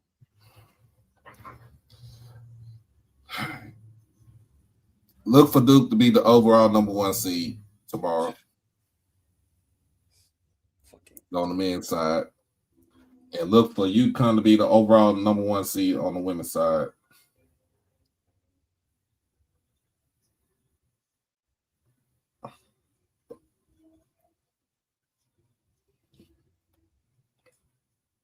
Well, check NAI scores.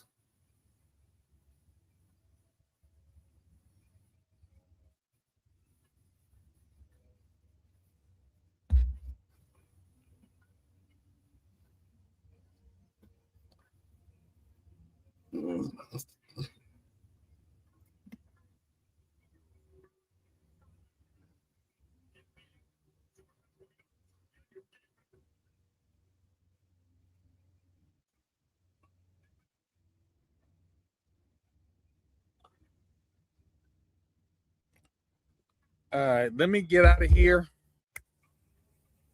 Got to get ready for when this lady come home in the morning. But I will see everybody tomorrow. Yes, sir. We'll be on here probably. I'll be on here early, probably like 6 o'clock, because I think that's when the lecture show come on.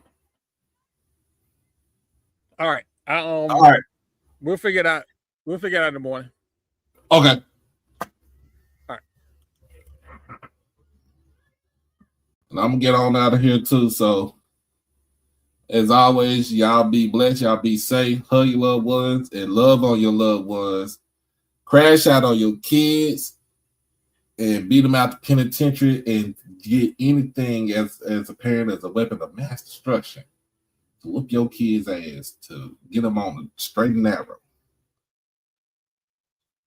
And other than that, y'all be easy. Peace.